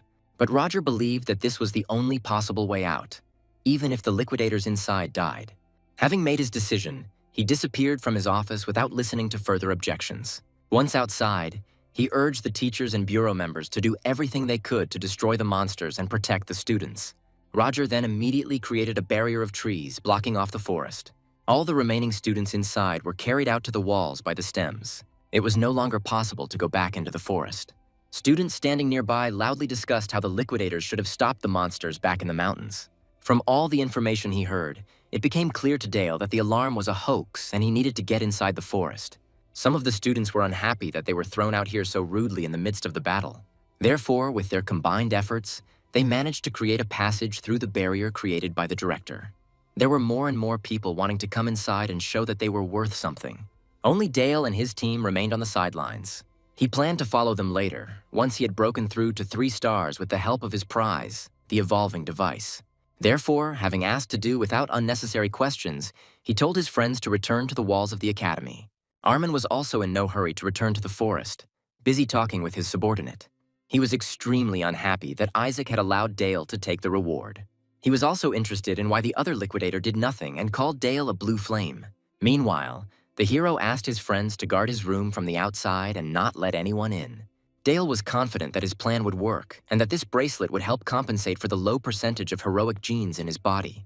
For this task, he prudently stocked up on life essence to activate the bracelet. It soon became obvious that 1 flask of essence would not be enough and that much more would be needed. Dale wasn't worried about the amount of potion, but rather that the heroic genes wouldn't have enough strength to break through the monster's genes. This meant that he simply wouldn't be able to direct energy into the bracelet. Beatrice was the first to discover the monster and tried to confront it, but was defeated. Roger immediately came to her aid and caught the invisible monster in a trap. He already knew that the other monster had also been detained and told her to go look for the remaining one. Although Beatrice had several serious wounds, she bravely went to carry out the task assigned to her. Thanks to his ability to control the wind, this became much easier to do. It was thanks to this that she spotted the students entering the forest. Approaching them, she demanded that everyone return to the academy immediately. The last monster also appeared here, which significantly worsened the situation. The brave students immediately rushed to attack the enemy. They were too self-confident, and Beatrice did not have time to do anything to stop them. In an instant, one student was destroyed by the monster and Zack lost his arm. To prevent another death, Beatrice grabbed the boy and pulled him aside. But neither her convictions nor what happened convinced the students of the need to leave here. Eventually, Beatrice gave up her plan and resigned herself to their decision. So she stepped forward, taking command. Michelle and the other liquidators were still engaged in a fierce battle with another invisible enemy. Thanks to her last attack, they managed to break the monster's invisibility. She expected it to be a normal level 4 monster, but she soon realized she was wrong. Droid took the brunt of the monster's attack, telling his teammates to run to the academy and ask for help. During this time, Dale found a solution to his problem. He realized that the monster genes themselves contained enormous reserves of vital energy, which is what the essence was made of. Therefore, the hero decided to simplify the task and use the monster genes instead of this essence. As soon as he used his monster genes, the bracelet immediately activated. Soon, he completely took on the form of Dale's hand, simultaneously studying the structure of his heroic genes. Thanks to this device, the hero will be able to artificially increase the percentage of his genes and create his own star map. Now all he has to do is force the monster's genes to evolve. This task turned out to be much more difficult. The genes went wild and refused to obey. A couple of the monster's attacks were enough to knock out the students and destroy their faith in Beatrice's victory. In order to be of some use, she decided to take desperate measures, to blow herself up with the force of the wind. She hoped that the wind generated by the explosion would carry the students away from here. Beatrice had barely managed to summon the wind when she was suddenly yanked by the hair and pulled to the side. Dale believed that it was too early for her to sacrifice herself. But instead of gratitude for her help, he had to listen to her angry tirade. When the invisible enemy attacked, the hero quickly reacted and stopped the attack. Beatrice was shocked by this, because many had suffered the same attempt to contain the blow. The next moment, Dale enveloped his opponent's entire body in blue flames. Beatrice couldn't believe her own guess that the guy in front of her was the wanted criminal Blue Flame. Deciding to take advantage of her fear, Dale told her to gather all the students and run as far as possible if she didn't want to die. After that, with one movement, he threw the girl aside. The hero himself was left alone with the enemy who had become visible. Xenia, Tyler, and Emma were still guarding the door of his room. Xenia did not answer any questions, saying that they simply needed to not let anyone inside. Soon, quiet footsteps were heard on the stairs, and Armand walked up to them, accompanied by Alex. Xenia immediately became wary and stepped forward, wondering what he needed there. He said that Dale was suspected of fraud, so he came here on behalf of the Academy to sort things out. He also warned that in case of resistance, the hero would be disqualified and the award would be taken away. Xenia had no intention of letting them in and firmly insisted that they come later. At that very moment, frightened cries were heard from below, indicating that many of those who had entered the forest had returned wounded. Someone also reported that a blue flame had appeared in the forest. Armin had some suspicions about him, so he again pressured the girl to go inside and find out everything for himself. But Xenia stood firm and was even ready to join the fight. Armand shared her desire in this, deciding to break through by force. Beatrice was completely confused by the sudden appearance of the criminal, but since he saved her and the students, she couldn't run away and leave him alone with the monster. She barely managed to use any technique when a stream of flame pierced the monster's mouth. Beatrice was even more shocked and confused to see Dale using the same flames as his opponent. Noticing her appearance, the hero asked with displeasure why she was still there. She confidently replied that the monster was now visible and she did not need to protect the students, so she could help. To confirm her words, Beatrice called upon the wind. This way they rose several meters higher, gaining an advantage over the monster. Dale praised her control of the elements. Therefore, he asked her to use her wind to launch him straight into the enemy's mouth. Although Beatrice didn't see the logic in this plan, she fulfilled the guy's request. Thanks to the wind, Dale easily managed to avoid the monster's direct attacks and get right into its mouth. With the claws of his right hand, he could easily tear the monster's body from the inside. Feeling a sharp pain, the monster let out a terrifying roar. Roger, who was holding his fellow creature, was horrified as he felt the monster go berserk. The third monster, which was held by the liquidators, also succumbed to rage. Dale realized that this wasn't just simple rage. These monsters were emitting the aura of the Monster Lord. The outgoing pressure from the monsters affected Beatrice, preventing her from using her powers. To avoid crashing to the ground, she tried to gather at least some of her strength, but she didn't have time, finding herself right on the monster's head. The situation became even more dangerous when dry branches began to wrap around her body, making it impossible for her to do anything. Once she was already on the brink of death, but her brother came to her aid. Despite the approach of the monster, he desperately tried to help her get out from under the rubble.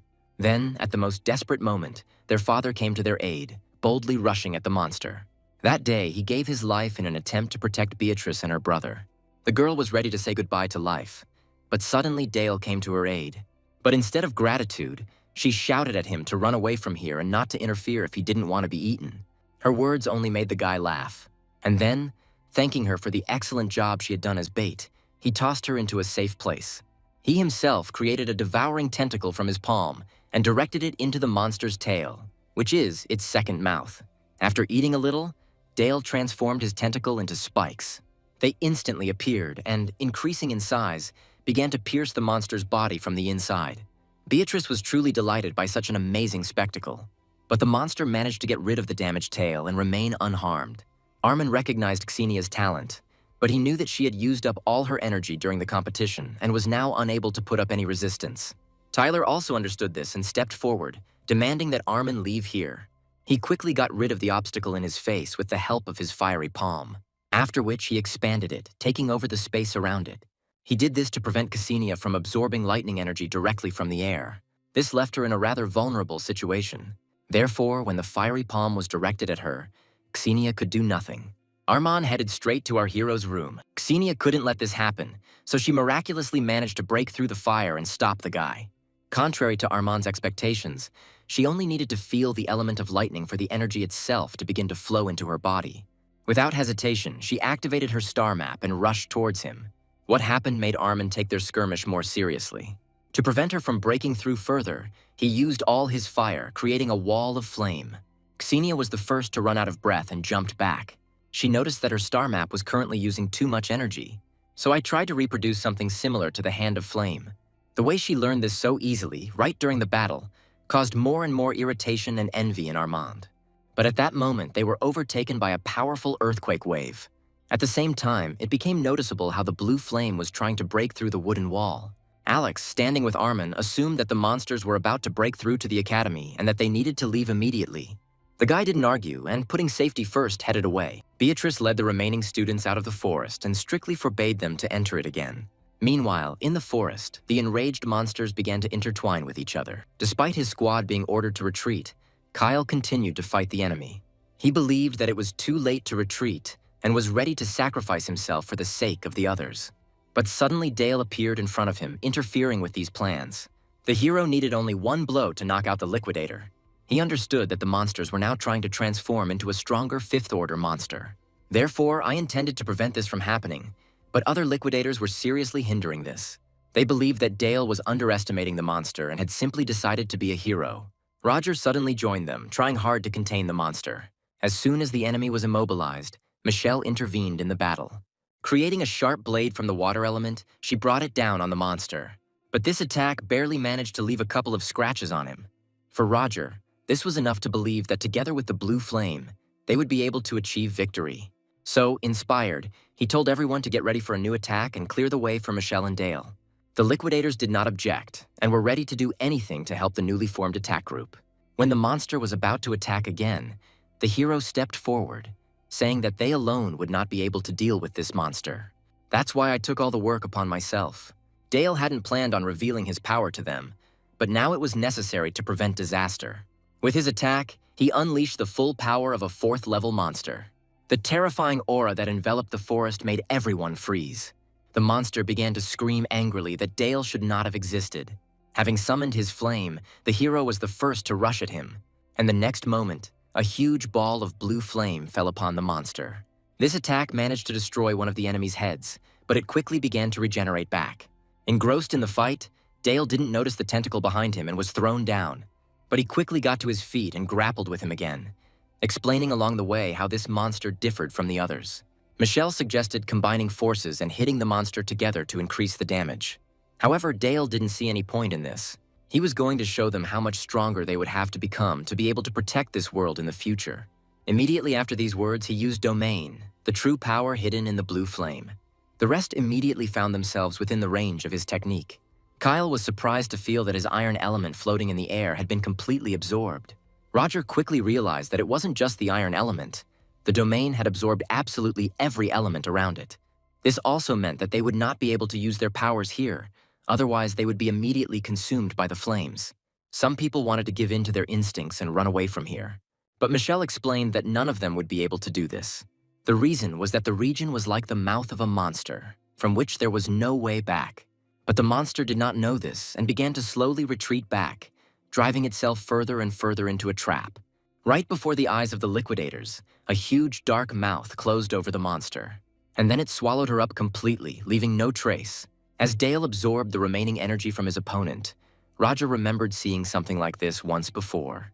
At that time, a fifth-order monster single-handedly destroyed 5 of the strongest people of that time. He himself was far from the epicenter of the battle and did not see everything that was happening. But he remembered well the area of that monster, which was the same as Dale's. As soon as the monster was finally devoured, a column of blue flame rose into the sky, destroying the effect of the area. It was so high that it could even be seen from the academy dormitory. Far beyond the academy, Armin also saw this blue flame and felt the eerie aura emanating from it. After absorbing a monster with the overlord's power, Dale will need time to digest everything and master the new power. But he didn't have the opportunity to do this. Having felt this powerful surge of power, the underground dragon accurately determined his position. Dale barely had time to do anything when Michelle rushed into battle. Roger also joined in and created a wooden wall around the monster. When the guys from the bureau joined the fight, Dale was genuinely glad that he now had so many bodyguards. But the dragon found another way to him. From underground, many small tentacles stretched out towards the hero. Dale got rid of them easily. However, there was one he still couldn't dodge. When this happened, the hero realized that the dragon's goal was to connect him to the network of monsters. At the same time, he felt the absorbed power of the monster lord begin to leave him. Dale simply couldn't allow this to happen and began to forcefully pull that power back in. The dragon influenced his consciousness, trying to break it and take possession of the power he desired. But the hero was not going to give in to him, and the dragon decided to take extreme measures. To kill Dale. But by this point, he had already managed to eat and digest the overlord's power and become a completely new kind of monster. Because of this, the monster network began to weaken, and soon it completely collapsed. Along with the disappearance of the dragon, our hero also disappeared, in order to avoid many unnecessary questions. Having made his way through the forest, he made his way like an unnoticed shadow to his dorm balcony. Even though the current monster lord was alive, Dale was able to become the new lord and could even found his own clan. Returning to his uncle's laboratory, Armin apologized for disgracing the family and not winning the competition. Douglas didn't blame him, understanding that an ordinary first-year student wouldn't be able to stand up to the blue flame. He then asked 2 of his subordinates to share their impressions of the criminal, whom they had already encountered twice. The first man reported that their opponent was on a completely different level. His strength was simply unmatched. But when faced with Armand's cold gaze, he suddenly stopped. He didn't have time to say more because Douglas gave the order to join the capture group and try to attack the criminal. He advised Armand to forget about the blue flame and focus on the flower of eternity to strengthen his flame. Understanding perfectly well that this flower could either devour him or grant him strength, Armand did not retreat from his goal. When the hole in the flower he had worked so hard to create suddenly closed, rage and despair began to envelop him. But at that very moment, he heard a voice in his head asking if he wanted to get the blue flame. At first, Armand thought he was imagining things, but the flower offered a deal. Its power in exchange for the lives of the carriers of the monster gene. When Dale returned, Xenia was taking a shower and unfortunately forgot to take clothes. The hero was too busy studying his own powers and did not understand his friend's problems. But he couldn't listen to her complaints any longer, so he used his tentacles to hand her the t-shirt. Having dressed, Xenia approached her friend, wondering what he was so busy with. Instead of a clear answer, he suddenly asked if he could introduce his gene into her. Xenia naturally took this request the wrong way and did not support this idea. When Dale continued to stand his ground, she had to resort to her strength to calm him down. Only from his friend's violent reaction did the hero realize that she might have misunderstood him. He also realized that if he transferred part of the Lord's power to her, he did not know what it could lead to. So he decided that he should find another test subject and try to transfer the powers to him. Heading into the forest, he met the ideal test subject. A mouse. She couldn't withstand all of Dale's strength and began to turn into another monster. The hero expected such an outcome, but was still disappointed. Suddenly, he noticed someone's presence nearby and attacked first. Then he demanded that the unknown person show himself. At that moment, Roger emerged from behind the bushes and admitted that he knew that Dale was the blue flame. But he had no intention of harming him and came here for another reason. By playing dumb, the hero made it clear that he had no idea about this criminal and could not possibly be him. After which, he said goodnight and tried to return back to the hostel. Here, the director offered to share the essence of life in exchange for a short conversation. This proposal could not fail to interest Dale. Offering more favorable conditions, Roger said that it was not at all because of his genes that he noticed him and helped him get in here. As the curator of a research project, he became interested in the results of Dale's school examination. He spent many years researching the monster's genes and studying their carriers. Research has shown that people with heroic genes stand out for their intelligence and resilience. Certain distinctive features were also identified for carriers of the monster gene. When the man confidently said that along with the heroic genes, Dale also had the genes of a monster, he cringed. Roger was even willing to help the guy go through the necessary procedures to make sure, but he quickly refused. Before he could leave, the director told how he found Blue Flame hiding the essence in this forest. When the hero realized that it was his essence that Roger wanted to share with him, he could not hide his displeasure. The director repeated his words about not intending to harm him and not considering Dale's attack on the lances to be an act of villainy. As proof of his words, he said that it was he who asked Michelle to cover for his absence on the night of the attack. Also today, I sent a man to the outskirts of the academy grounds to simulate traces of the Blue Flame's appearance. Roger was going to continue helping him, but he wanted to know how Dale had managed to control the monster genes. He held out hope that the rest of the many carriers of this gene would also be able to live a normal life. Although the director's goals were good, the hero had no intention of helping to achieve them. Perplexed by his refusal, Roger again tried to convey to him the idea of the need for a way to control the monster's genes. To make him realize the reality of what was happening, Dale admitted that he actually had such a way. Afterwards, I asked the director about how the rest of humanity would react to this, and whether the world would be plunged into panic. His words left the man truly confused. Dale explained that the monsters have not been fully studied and are now similar to ants gathered in an anthill. And he, Blue Flame, by chance became the king of one of the colonies, who can lure other ants to his side. Now Roger began to understand what risks the hero was telling him about.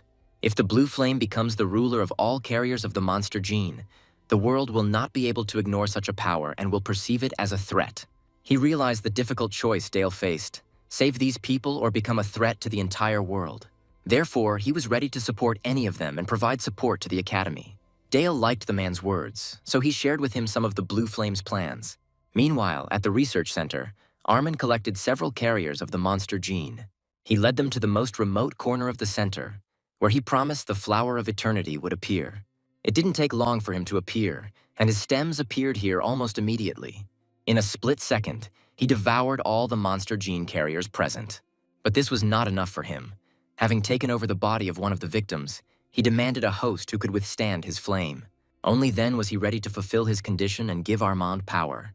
Returning back to his place, Dale hoped that Xenia had already gone to bed long ago. But the girl had been waiting for him all this time, and now wanted to know where he had been all this time. She didn't believe his words about meeting with the director and vented all her indignation over his ridiculous proposal with a fly swatter. But her anger quickly changed to mercy. Xenia guessed that this proposal was somehow connected with the influence of his monster genes. That's why she agreed to let Dale introduce his gene into her.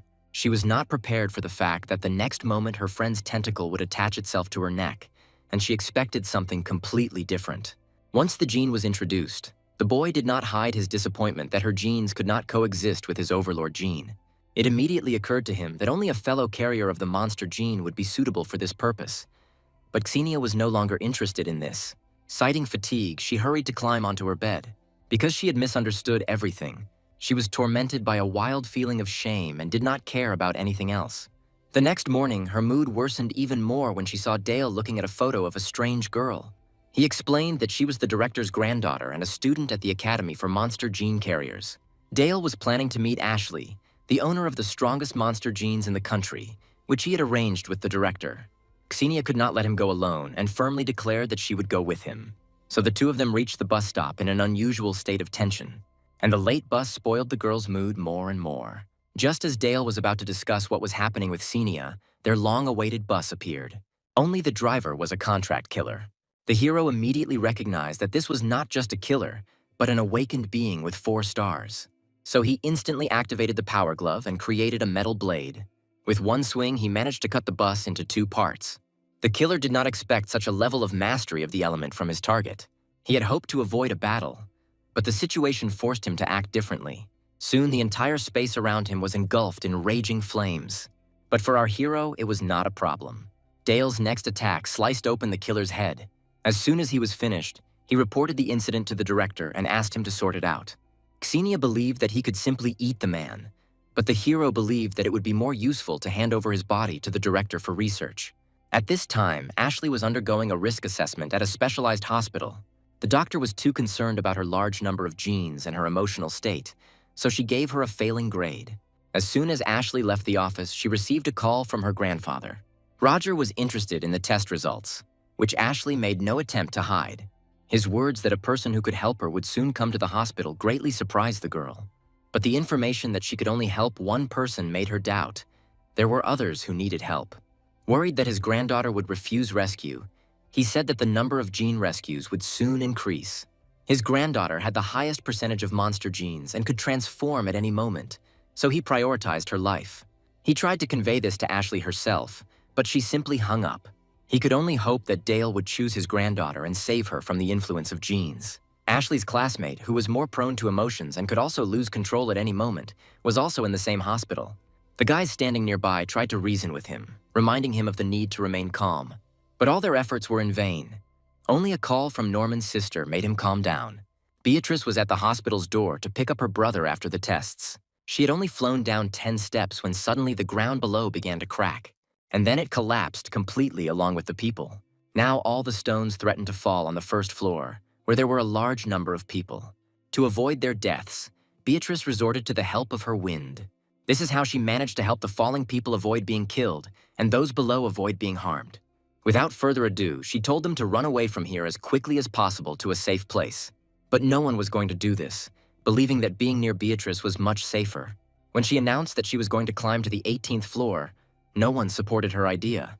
Everyone knew that only carriers of the monster gene were gathered there, and going there was suicide. Suddenly, the monster gene of the girl next to them was activated.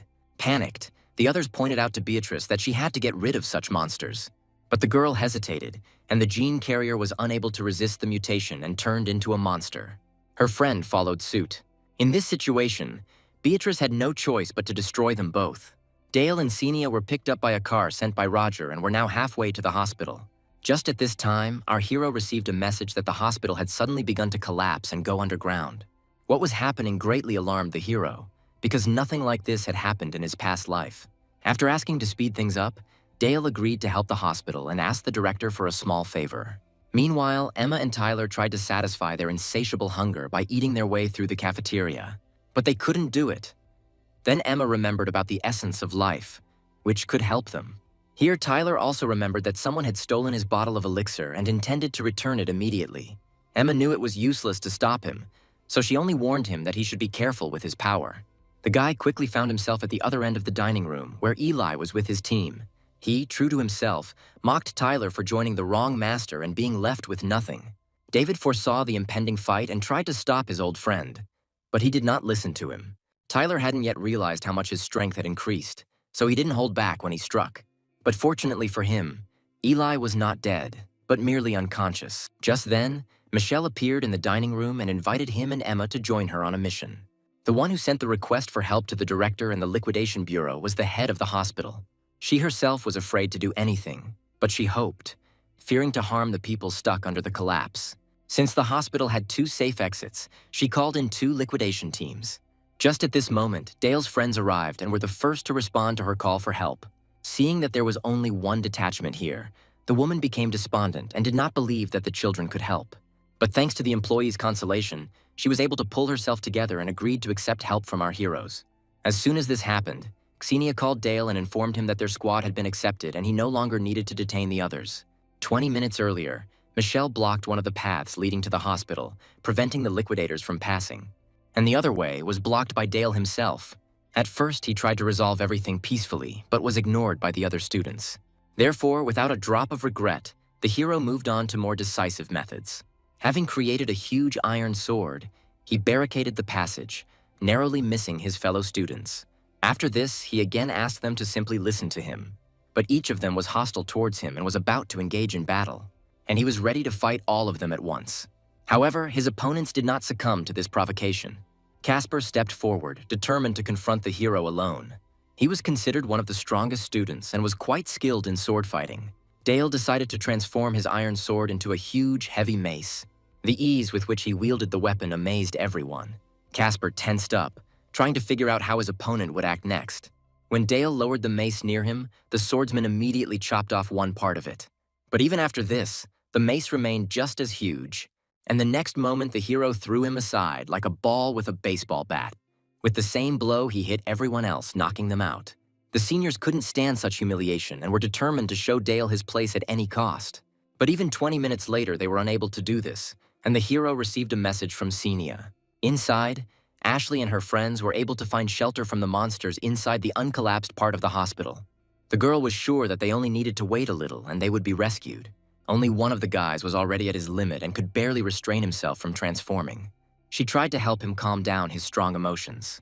But the roar that suddenly came from behind the door frightened not only her, but all of them here. A new surge of emotions triggered an irreversible transformation process in Killian, and soon he completely lost his human appearance. All three were left in a dangerous situation, and something had to be done urgently.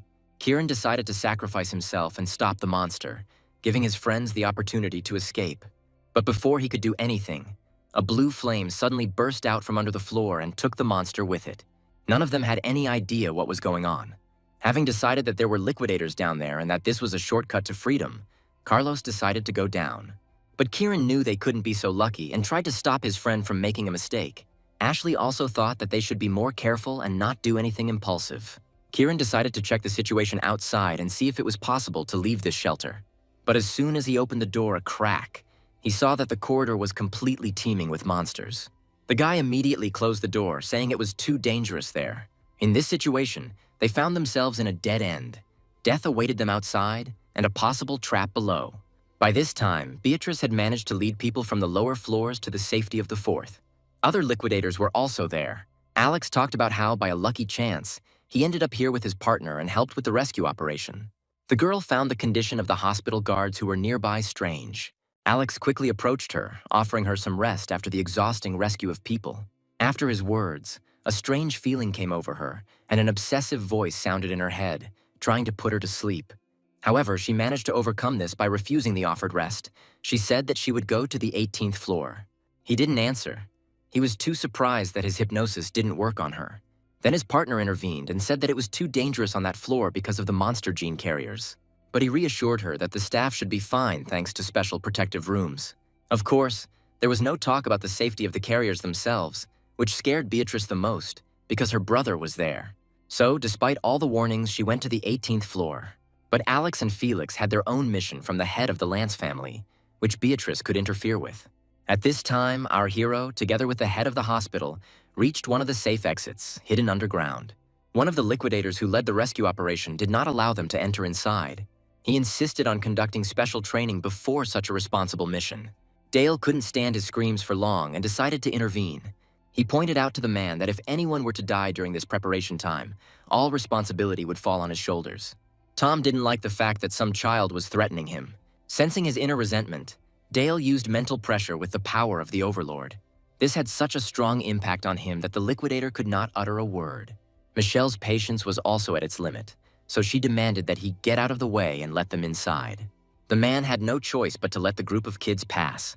Coming to his senses, he turned around and asked the man if this was an order from the Lance family.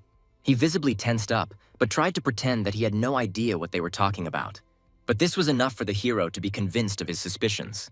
Meanwhile, Alex and his partner followed Beatrice to the stairs leading up. Thanks to her control over the wind, the girl immediately sensed her pursuers and set a trap. After wrapping wind lines around Alex's neck, she asked what they had done to the guards and what their purpose was. He didn't intend to answer, but instead launched a mental attack at her. While Beatrice tried to resist this, Felix made his move. The girl barely managed to dodge his sneak attack. It was difficult for her to do anything else in this situation, because her opponents controlled every moment of what was happening. Beatrice could no longer resist the repeated mental attack. And the next moment, a powerful stream of icy water fell upon her. This attack did not kill her, but it did cause quite serious damage. Before another attack could reach her, Beatrice gathered the last of her strength and tried to escape. Two men immediately rushed after her. Having overcome the entire tunnel of destroyed walls, they were still unable to catch up with her. They were too focused on catching her and didn't notice how the exit was slowly starting to become overgrown with branches. Having separated from the team, our hero sent his friends on further along with Nick. He didn't understand this balance of power because Dale himself remained in the second rescue team. Xenia believed that this was directly related to the academy director's granddaughter and was terribly angry. Having hit the wall in front of him, Nick immediately activated his card and created a deep cut. Just a few moments later, the passage was ready. Right behind him were the people they needed to get out. On the other side, Dale and his guide also reached the wall behind which the hospital was located. But as soon as his companion made a tunnel, our hero disappeared without a trace. He had already managed to get inside and find the guards sleeping against the wall. With a little effort, he managed to wake up one of them. He then went to the elevator, assuming that his destination was on the top floor, but the passage was blocked. When I changed course for the stairs, I smelled the scent of heroic genes in the air. Here, he also discovered traces of the battle left after Beatrice's fight with Alex and Felix. After carefully examining the stems, Dale realized that even the Lord of Flame himself was involved in this matter. When these monstrous stalks noticed him, the hero was glad that he would not have to lure the overlord out himself. But there was also a significant downside. He couldn't cope with it yet. Even if he had all the power of a monster lord now, he wouldn't have a chance to defeat this monster. Dodging the attacks, he tried to understand what the point was for this monster to cooperate with the Lance family. But soon, he himself realized that the target of the pogrom of this hospital was the carriers of strong monster genes. To slightly improve his chances in this fight, he entered his level 4 monster lord form. Now it was easier for him to fight back and resist the stems. Without wasting any more time, Dale decided to make his own way to the top.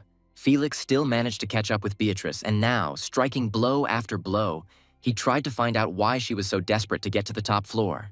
Previously, he envied her strength, but now he brought his brilliant rival down to earth. Suddenly, the wall next to him collapsed and Dale appeared. He immediately snatched Beatrice from Felix's hands. Panicking, he decided to kill both the girl and our hero at once. To absorb this technique, Dale didn't even need to create blue flames. And then he grabbed Felix by the head and engulfed his entire body in flames. Alex had encountered the blue flame before, so he recognized it immediately. That's why he didn't even try to attack, but immediately rushed away from there. But he didn't manage to run far.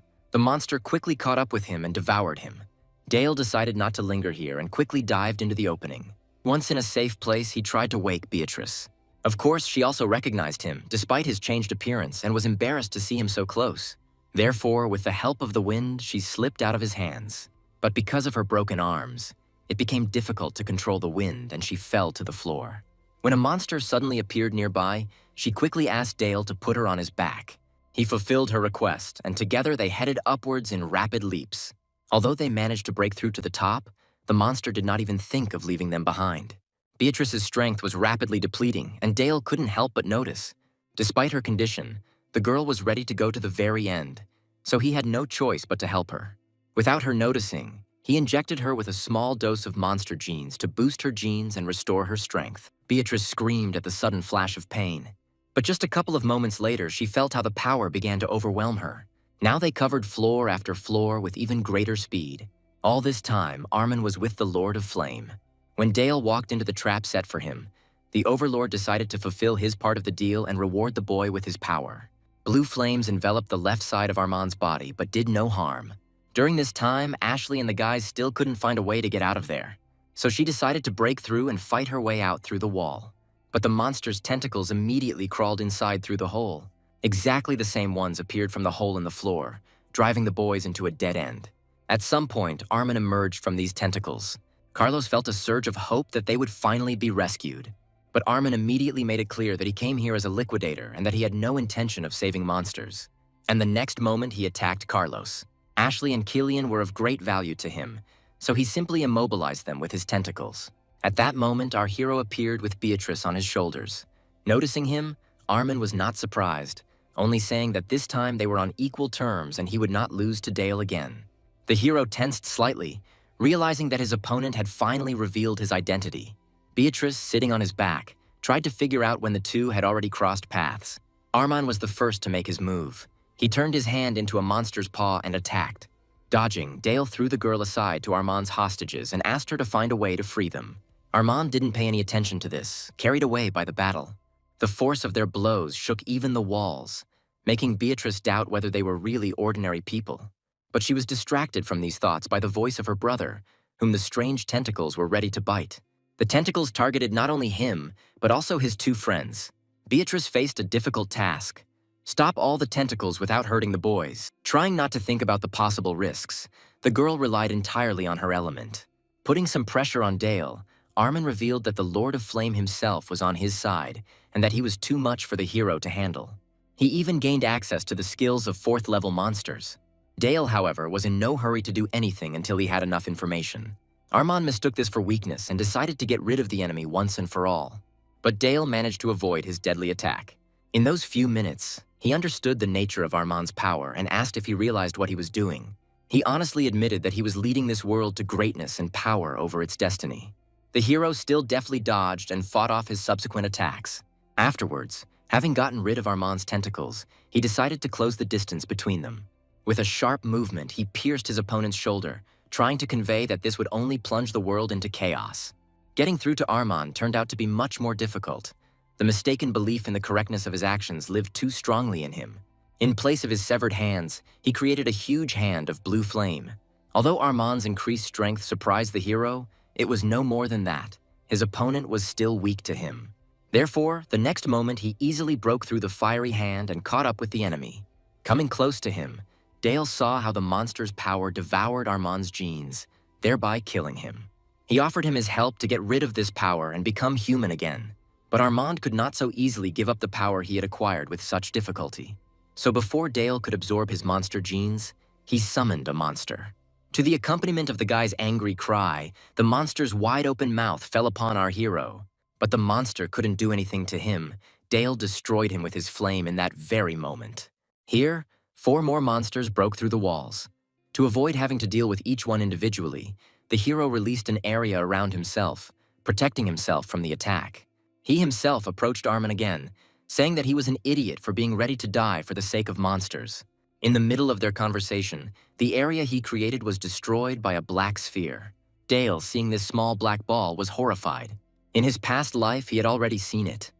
The hellish flame that had brought with it a terrifying, crushing power. And now he wondered why it was here. Armin laughed evilly when he learned of the power of the Lord of Flame. Here, strong tentacles wrapped around our hero's arms. Before the sphere could get dangerously close to him, Dale decided to try to pierce it with his blade. He even strengthened it beforehand to the level of an underground dragon's teeth. But even so, the blade was easily melted, and the hellish flames, remaining unharmed, moved on. Mocking him, Armin said that people were powerless against the power of the Lord. But Dale knew that monsters were afraid of people, just as people were afraid of monsters. Therefore, he was confident that with the help of heroic genes, he could get rid of the hellfire. Sharply pushing him into the wall, Armin did not allow him to touch this black sphere. Along with the words about the monsters being much stronger, Armin directed several dozen tentacles at him. It was then that Dale stopped holding back, and all the tentacles were instantly engulfed in blue flames. Meanwhile, his team was successfully rescuing civilians. Of course, all the main work was done by a bureau employee, which is what he was dissatisfied with. And the 3 kids just stood guard along the way in case a monster appeared, which the man really didn't like. He sincerely did not understand how students who had barely realized their strength would be able to fight monsters. Just at that moment, a whole crowd of monsters appeared in the path of our heroes. Jay rushed towards the kids, shouting that they shouldn't engage in battle. But Tyler ignored him and attacked the monsters with precise movements, causing severe damage. Emma also joined the fight and helped her brother with her vines. Xenia also did not stand aside, attacking her opponents with a powerful flash of electricity. The man watching their actions was shocked. As the trio rushed off into the depths, he asked in bewilderment how ordinary first-year students could be so strong. But a sudden rumble behind him drew his attention back to what was happening. This time, the heroes encountered a stronger monster and were unable to fight it off. To protect them, Jay created a strong stone wall. However, it was easily destroyed by just one blow from the monster. The man was not strong in attack, so now he was in real horror. In his last attempt to stop his opponent, he created a diamond wall in front of him, absorbing the monster's arm up to the elbow. But this defense, created from his last strength, was also destroyed. Taking advantage of the moment, Michelle pulled Jay out of the epicenter of what was happening. When the man asked her to save the children, she replied that it was not her job. The reason was that she was confident in the abilities of these 3, and therefore did not intend to interfere. When the electrical sphere created by Ksenia began to grow, she told the man to run and take all the people away from here. The man didn't even think of arguing with her. He immediately ran away, fearing that Ksenia's power would destroy everything around him. Michelle herself, who chose to stay, had to dodge small electric shocks. Soon, Tyler and Emma jumped out of the sphere, realizing the danger of the situation. When Emma tried to enter the sphere with the help of her dragon, she failed. But she realized that if something wasn't done, Ksenia would turn into a real atomic bomb. The monster, all this time trying to break through the area created by the girl, was gradually losing its limbs. Michelle saw that the domain was unstable and could crumble at any moment, releasing destructive power. So she tried to carefully introduce her water domain, which could merge with anything inside. This is how she managed to successfully approach the girl. They didn't have much time to talk, because the monster had already evolved and was now trying to break through again. Ksenia immediately began to create an electric ball in her palms, but Michelle stopped her, shouting that she would destroy the entire hospital. When Ksenia admitted that she couldn't stop it, she had to take control of the situation. Using her ability, Michelle was able to transfer energy from the sphere into the pipe, and then she asked Ksenia to return 90% of her powers back to her body. The girl herself did not understand how to do this, so Michelle had to force her to absorb the power herself. She left herself only 10% for the attack, hoping that it would not lead to even greater destruction of the building. When she attacked, the monster was swept aside by a powerful stream, and the hospital remained intact. Since Xenia's body contained a high percentage of heroic genes, Michelle warned her about the need to keep her power under control. It seemed that their fight was over, but suddenly the body of the defeated monster was wrapped in the tentacles of another. Only when his strength was restored and his lust for murder intensified did the tentacles retreat. Dale rushed straight towards the sphere and put all his strength into activating the monster's elemental star map. Watching him, Armin remembered the conversation with his uncle when they discussed whether monsters could use star cards. The man assumed that this was possible in theory, but that they would have to be monsters with an incredibly large number of genes. When Dale's attack hit the sphere, it flew back an impressive distance. Armand believed that his opponent was stupid and could not sensibly assess his strength. But when the wall behind him was destroyed without a trace, he was shocked. On the lower floors, Michelle continued her battle. The moment the building shook, she feared that her attacks were too strong and could damage the building. But she quickly realized that this was not the case, and that the earthquake was caused by someone else's battle. Armin couldn't help but be glad that the Lord of Flame's tentacles were supporting this building. Otherwise, everything would have collapsed long ago. The hellish flame itself remained unharmed, only slightly diminished. After this, Dale's words about the monsters being afraid of the Liquidator's power are even more nonsense. As if trying to prove the opposite, the hero activated his card again, creating several fire spheres. They were all aimed at the remnants of Hellfire. This made Armand guess that the percentage of monster genes in Dale could reach more than 90%. The echoes of this battle were also felt outside in the form of light earthquakes. The hospital director demanded that the Liquidator not delay any longer and send reinforcements inside. But he stood his ground, trying to buy as much time as possible for Armin. Despite his claims that everything was under control, an even stronger wave shook the earth. Badly battered by Dale's attacks, Armin struggled to comprehend what was happening and the true strength of his opponent. Lost in his thoughts, he didn't even have time to notice how Dale slipped out from under his nose. Only the voice of the Flame Lord heard behind him brought him to his senses. Meanwhile, the hero tried to get as far away from this monster as possible, realizing that fighting him would be suicide. He soon reached the room where he left Beatrice. Without wasting any time, Dale asked her how many people she could carry with her. When she replied that she could take everyone away, he told her to immediately climb onto his back and quickly lower everyone down. Thanks to the constant infusion of monster genes into them, they moved quite quickly. Suddenly, Killian felt a sharp pain and grabbed his neck. Beatrice sensed that something was wrong and looked around, asking about his condition. Dale also looked back and noticed that there was something wrong with the collars of this guy and Ashley. As tentacles began to emerge from the collars, he realized that the power of the Flame Lord was within them. To prevent them from turning, Dale decided to act preemptively and infuse them with his monster genes. To add to the existing problem, the building began to rapidly collapse. To prevent them from being buried under the debris, Beatrice had to create powerful wind currents that pushed the stones back. Soon, the Lord of Flame came out from the destroyed wall to meet them, and Armin followed him. It was the first time Beatrice had seen a monster in such a strange form, and she was quite scared. She instinctively sensed the enemy's strength and seemed like a pitiful fly in comparison. She was brought out of these sensations by a light slap on her thigh from Dale. Having found his victims here, the Lord said that it was all over for them and that he was about to rob them of a new body. It wasn't difficult for the hero to realize that the monster was targeting Ashley and Killian. Therefore, he confidently stated that he would never receive them. At the moment, his own genes were fighting against the overlord's genes in their bodies, slowing down the conversion. The monster was unhappy with his interference and decided to simply get rid of the obstacle. So, by sacrificing one leg, he filled the entire space around him with his flame. The tongues of blue flame easily reached the gene carriers and picked them up. Dale tensed and asked Beatrice to cover his back. He himself tried to bring Ashley and Killian back. The ruler did not want to give in to him, believing that these two already belonged to him. Ashley could already feel her body slowly spiraling out of control and her consciousness slowly crumbling. She remembered her grandfather telling her to never give up and always believe in the best. For a long time, she tried to adhere to his words. But not now, when her end was already near. Suddenly, Dale appeared in front of her and tore apart the tentacle holding her. The guess immediately arose in her head that this guy was the very savior that her grandfather had told her about. Our hero had barely managed to intervene when he heard the monster's enraged voice.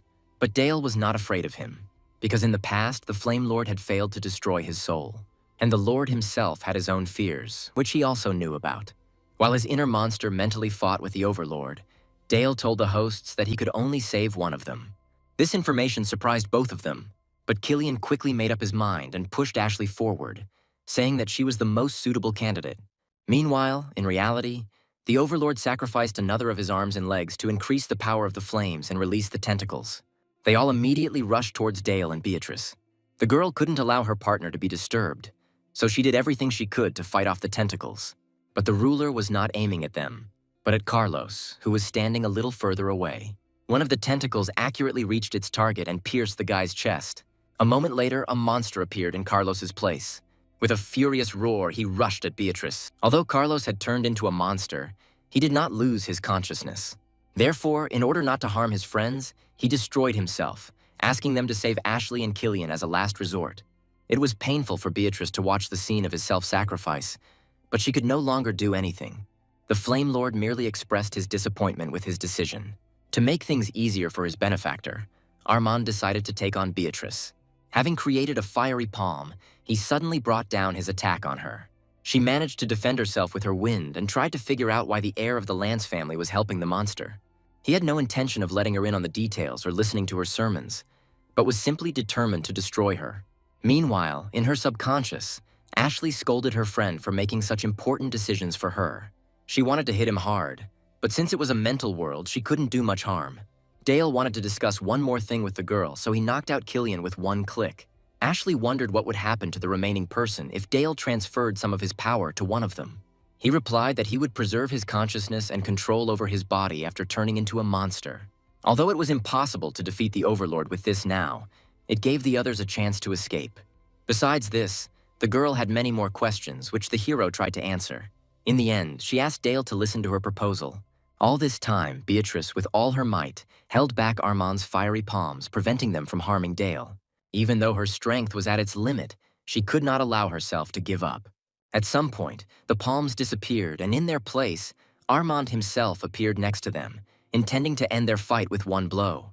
But at the critical moment, Killian came to his senses and intercepted the tentacles. Armand was sincerely perplexed as to where this guy got such power and speed. Due to shock, he even missed a direct attack.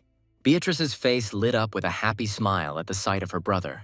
The guy was beside himself with anger because Ashley did things her way and sacrificed herself for him. His words made Beatrice realize what had happened. Saying that victory was his, the Overlord pierced Ashley's chest with his tentacles. Killian was ready to fight to the last to get his friend back, and his increased strength allowed him to do so. But when he got to Ashley, the monster had disappeared without a trace. And the next moment, when his friend turned around, he realized that he was too late. The Lord had taken over her body. But since the monster had now achieved its goal, it saw no point in killing the guy and simply threw him aside. He was more interested in Dale, whom he saw as a threat to himself that needed to be gotten rid of. With a slight movement of his hand, the Overlord created a small sphere of hellish flame. And then he cheerfully suggested that Ashley's consciousness was still in this body, and that she and Dale were up to something. He could have easily destroyed their plan by destroying his brain, and he would have gotten rid of the previous owner of the body. Dale couldn't let that happen, so he also created a sphere of flame and threw it at the monster. But suddenly a pair of arms grew out from behind his back. Thanks to this, he was able to easily contain Dale's flames and remain unharmed. The next moment, the Overlord appeared close to our hero, saying that no monster would dare become the new Overlord. So he set out to take the Overlord's power and all the stolen monster genes from Dale. Dale was horrified to realize that this monster had already reached the 6th level, and now no one in the world could resist it. Therefore, in order to break free and not lose all his strength, he decided to sacrifice only a part. So he cut off his hand and instantly retreated to a safe distance with the help of Beatrice. The Lord of Flame was disappointed with such a small catch, but decided to devour these grains of power that he had received. Suddenly, a loud explosion thundered between them. At the sight of Michelle and Xenia appearing, the Flame Lord could not hold back a joyful smile. He could absorb them and become even stronger.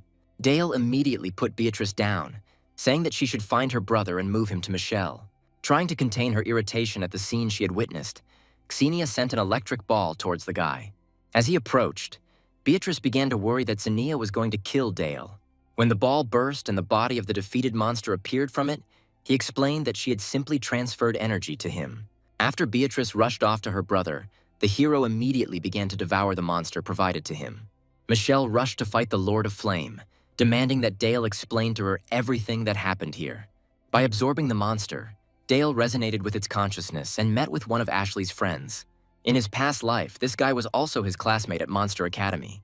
Therefore, having explained everything that had happened, the hero offered to return his consciousness in the future and even his human form. The thought that he would be able to live undoubtedly made the boy happy. But he didn't want to live like a monster, preferring to die like a human. In the end, he only asked Dale to save Ashley and destroy all the monsters in this world. When his absorption was complete, the hero unleashed an incredible stream of flame on his opponent. But this attack did not cause the slightest harm to him. However, to his surprise, the next moment another arm grew from behind his back. The Lord of Flame had absolutely no idea why or where she came from. Ashley previously revealed that she intended to become a stumbling block for the Overlord and buy time. But Dale was against such a plan because the probability of failure was too high. Ashley believed that only she could handle this task. All she asked of Dale was that he become strong enough to save the world and bring her home. Having agreed to this, he warned that he would not be able to transfer all his power, but only protect from the control of the Lord of Flame. According to their plan, Ashley hid her consciousness deep within the monster's genes and now, taking advantage of the moment, tried to attack.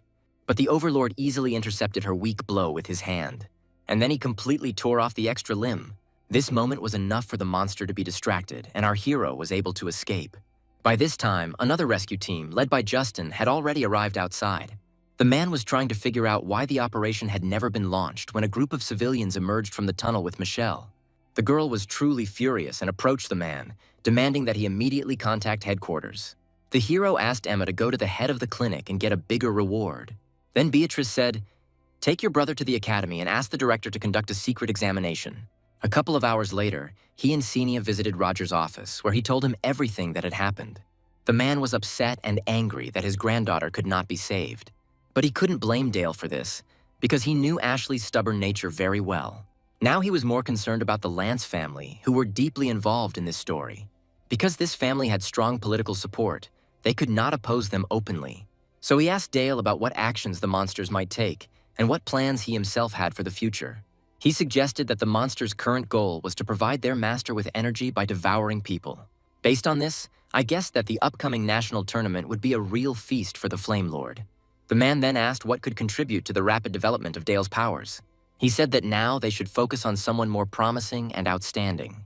Since the element of electricity was everywhere in this world, Xenia was the ideal candidate. Dale mentioned his girlfriend because he knew the tournament would be held in the city that was home to the country's largest power plant. Already imagining the bills he would be presented with after the tournament, Roger was not at all thrilled with the guy's idea. Later, when the heroes left, the director asked his secretary to give Dale the original Absolute Zero technique. Although this technique would be useless for others, he believed that Dale would be able to help Xenia master it perfectly. He also asked her to provide the guy with everything he needed to prepare for the tournament. Immediately after this, he called his old friend, who was the head of the city where the tournament would be held. It's true that the relationship between them was quite complicated due to one story in the past. But when his friend agreed to listen to him, Roger described the situation and asked to run the nuclear power plant at full power for the duration of the tournament. Having called him a complete psycho, the other person immediately hung up. Literally a minute later, he called back and finally agreed to this service, setting many restrictions and asking for 10 billion. Such a sum would have hit Roger hard, but he was in no position to refuse. As soon as Armin returned to the laboratory, he faced the wrath of his father. He was extremely unhappy that his son had tarnished his reputation with his actions and had even kidnapped Richard's granddaughter. Smiling contentedly, Armin replied that he was acting only for the good of their family. But his father did not understand his views at all and demanded that his son focus on obtaining the eternal flame and studying the flower. And not without disappointment, he forbade him to do anything else but this, throwing him into the stem of a flower. In response to his actions, Armin only laughed and said that without him the man was not capable of anything. Moreover, he considered his father to be useless trash that needed to be gotten rid of. The man was stunned by his words, but he quickly came to his senses and decided to tear all the eternal flame out of his ungrateful son. Douglas tried to calm his brother, worried about his nephew, but he was adamant in his decision. Armin didn't just stand and wait. Instead, he created several tentacles and attacked his father. None of the men understood what it was. A moment later, the tentacles burst into blue flames, which the head of the Lance family had been so eager to obtain. Here the Lord appeared right in front of the man, considering him suitable for the role of food. With a precise movement, he pierced his victim's chest with his bare hand. The head of the family only now realized that the girl in front of him was not Ashley and not even human. Confirming his guess, Armand said that she was the flower of eternity that they had been trying so hard to awaken. Frightened and perplexed, Douglas demanded that his nephew let his brother go. But it was too late. The Lord of Flame mercilessly devoured him. Although it was belated, Douglas began to realize that Armand had planned all of this from the very beginning, removing all the security. He didn't deny it, and admitted that he had long been planning to get rid of his father because of his uselessness, and now was the best moment. He then announced that he was planning to create a human farm and invited his uncle to join this plan. He understood that his nephew's idea was complete madness and was in no hurry to agree. Then Armin put pressure on him, saying that if he refused, he would repeat the fate of his brother and become food for the monster. The man didn't want this, so he was forced to take his nephew's side. Once their alliance was cemented, Armand joyfully announced that from tomorrow they would each be offering one person to the Lord. Suddenly, the monster intervened in the conversation and said contentedly that one would not be enough and that he needed 3 people of the 3-star level per day. Roger took the threat of world destruction seriously, so on his orders, teachers began preparing students to fight monsters. Dale and Cassinia were exempted from these training sessions, which caused envy and irritation among their classmates. William explained that they were the strongest students this year, so their program was very different from the usual. Here Michelle, who had been appointed his and Cassinia's personal mentor, approached our hero. Furious, one of the students told William about Tyler and Emma's absence from the dorm overnight. He replied that their team had completed an important task and received their reward. Literally at that very moment, the brother and sister appeared with a huge cart of boxes.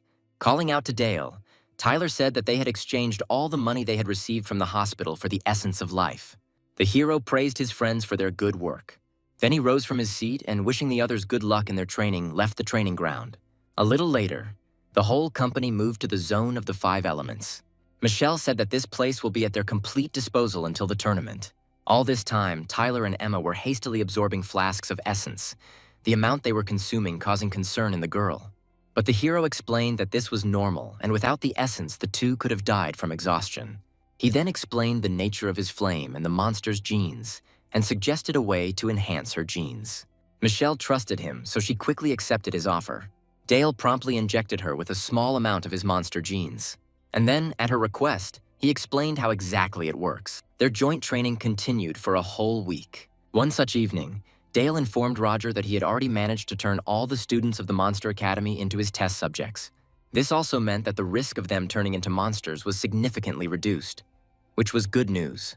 Roger, in turn, said that he had found someone who would play the role of the Blue Flame during the tournament, distracting attention. Our hero didn't hear any more details, as his phone suddenly died. At that very moment, the lights on all floors of the dormitory suddenly went out. But just a couple of seconds later, everything returned to normal. When the hero entered the room, he confirmed his guess that this was directly related to Senia. She trained her domain and finally managed to achieve some progress. Now her domain was operating in passive mode, like a perpetual motion machine, but was absorbing energy uncontrollably. To some extent, Xenia now understood Dale. She wanted to suck out all the electricity from the academy. As soon as the guy hinted that she could do it without any problems, Roger appeared at the door. His quick appearance certainly surprised the guys, but the man could no longer ignore the rapidly growing bills. So he asked them both to follow him. On the way, they stopped by to pick up Tyler and Emma. The hero tried to find out where they were all going, but the man did not answer. So they got to the car, where he announced that they would immediately go to the city where the tournament would be held. Dale was concerned that the car could easily break down or stall due to Ksenia's instability. The man promised to pay for the repairs and everything necessary, if only they would leave here quickly. Beatrice was previously assigned to accompany Dale and his team, so now she was behind the wheel of the car and waiting for Roger to bring her future companions. Dale and the guys didn't keep her waiting long. Having climbed inside, he warned her about the danger of the journey ahead. But the girl was completely confident in her abilities and offendedly asked not to underestimate her. When they pulled out onto the highway, she was surprised to see that all the cars around them simply stopped. Dale explained that Xenia is currently absorbing electricity, causing damage to nearby cars. He also mentioned that she was barely holding back from having this problem affect their car as well.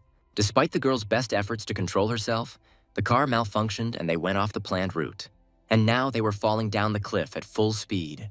Tyler and Emma were overcome with horror at what was happening, but Dale didn't feel a drop of fear. He just smiled contentedly. They would have ended badly indeed if it weren't for Beatrice's air control ability. Thanks to this, they were able to continue their journey, but this time by air. Meanwhile, the liquidators in City B, where the heroes were heading, were carrying out another mission to destroy a group of monsters. The squad's captain, Oscar, possessed a powerful lightning element and planned to attack the monsters once they were trapped. To boost his attack, he drew energy from a nearby nuclear power plant. Just at the moment of concentrating his power, he and everyone else noticed a car appearing in the air. When all of Oscar's savings disappeared at once, he immediately suspected something was wrong and asked his partner for help. He was perplexed by what was happening and didn't even know what he could do in this situation. Then Oscar reported that someone in this car had stolen all of his energy. As the monsters got closer and closer, Oscar gathered the rest of his strength and attacked, while Leon helped him, covering the rear. Even though he only used about 1% of his power, the monsters were no match for their combined attack. But there were too many monsters for the two of them, and due to the failure of the original plan, there was a risk that the monsters would enter the city. So Leon decided to go to extreme measures and use monster sacrifice. But he barely had time to do anything when the car suddenly fell down straight into the crowd of monsters. And the next moment, a powerful whirlwind appeared out of nowhere, swallowing up all the monsters. Leon immediately recognized the strength of one of the Academy's outstanding students, Beatrice, but he couldn't understand when she had become so strong. Oscar was puzzled as to why there was no trace of his lightning bolts left on her. Meanwhile, Dale decided to take advantage of the moment and have some refreshments, asking Xenia to cover for him. Beatrice, however, spared no effort in using her powers to the fullest. Thus, an entire horde of monsters was destroyed in a matter of minutes, right before the eyes of the liquidators. When everything was finished, Leon suggested going and meeting the guests from the academy. Beatrice was the first to notice their approach, so after apologizing for the interruption, she informed them who she was and the purpose of their visit to the city. Leon did not hide his admiration for her strength and thanked her for her help in destroying the monsters. Then he offered to take them to their place of residence for the duration of the tournament. Soon, Xenia approached them along with Tyler and Emma. When the man asked if there were any wounded among them and offered to help, Xenia refused, saying that she had poor self-control. As soon as Leon took a few steps towards her, she suddenly recoiled, and then she said that she was about to lose control again. The next moment, in confirmation of her words, the entire field around her was covered by her domain, and Oscar noticed how streams of electricity from the station flowed toward the girl's body. What struck him was that she didn't use either the star map or the guide weapon, but simply absorbed energy. Observing this, Leon was able to guess that the girl in front of them was the very same newly minted genius with a large percentage of hero genes. They had previously been instructed to relocate the team to the outskirts of the city so that it could not absorb energy from the nuclear power plant.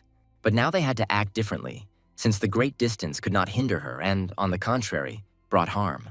None of them had any doubts that the Hero Academy would take first place in the tournament this year.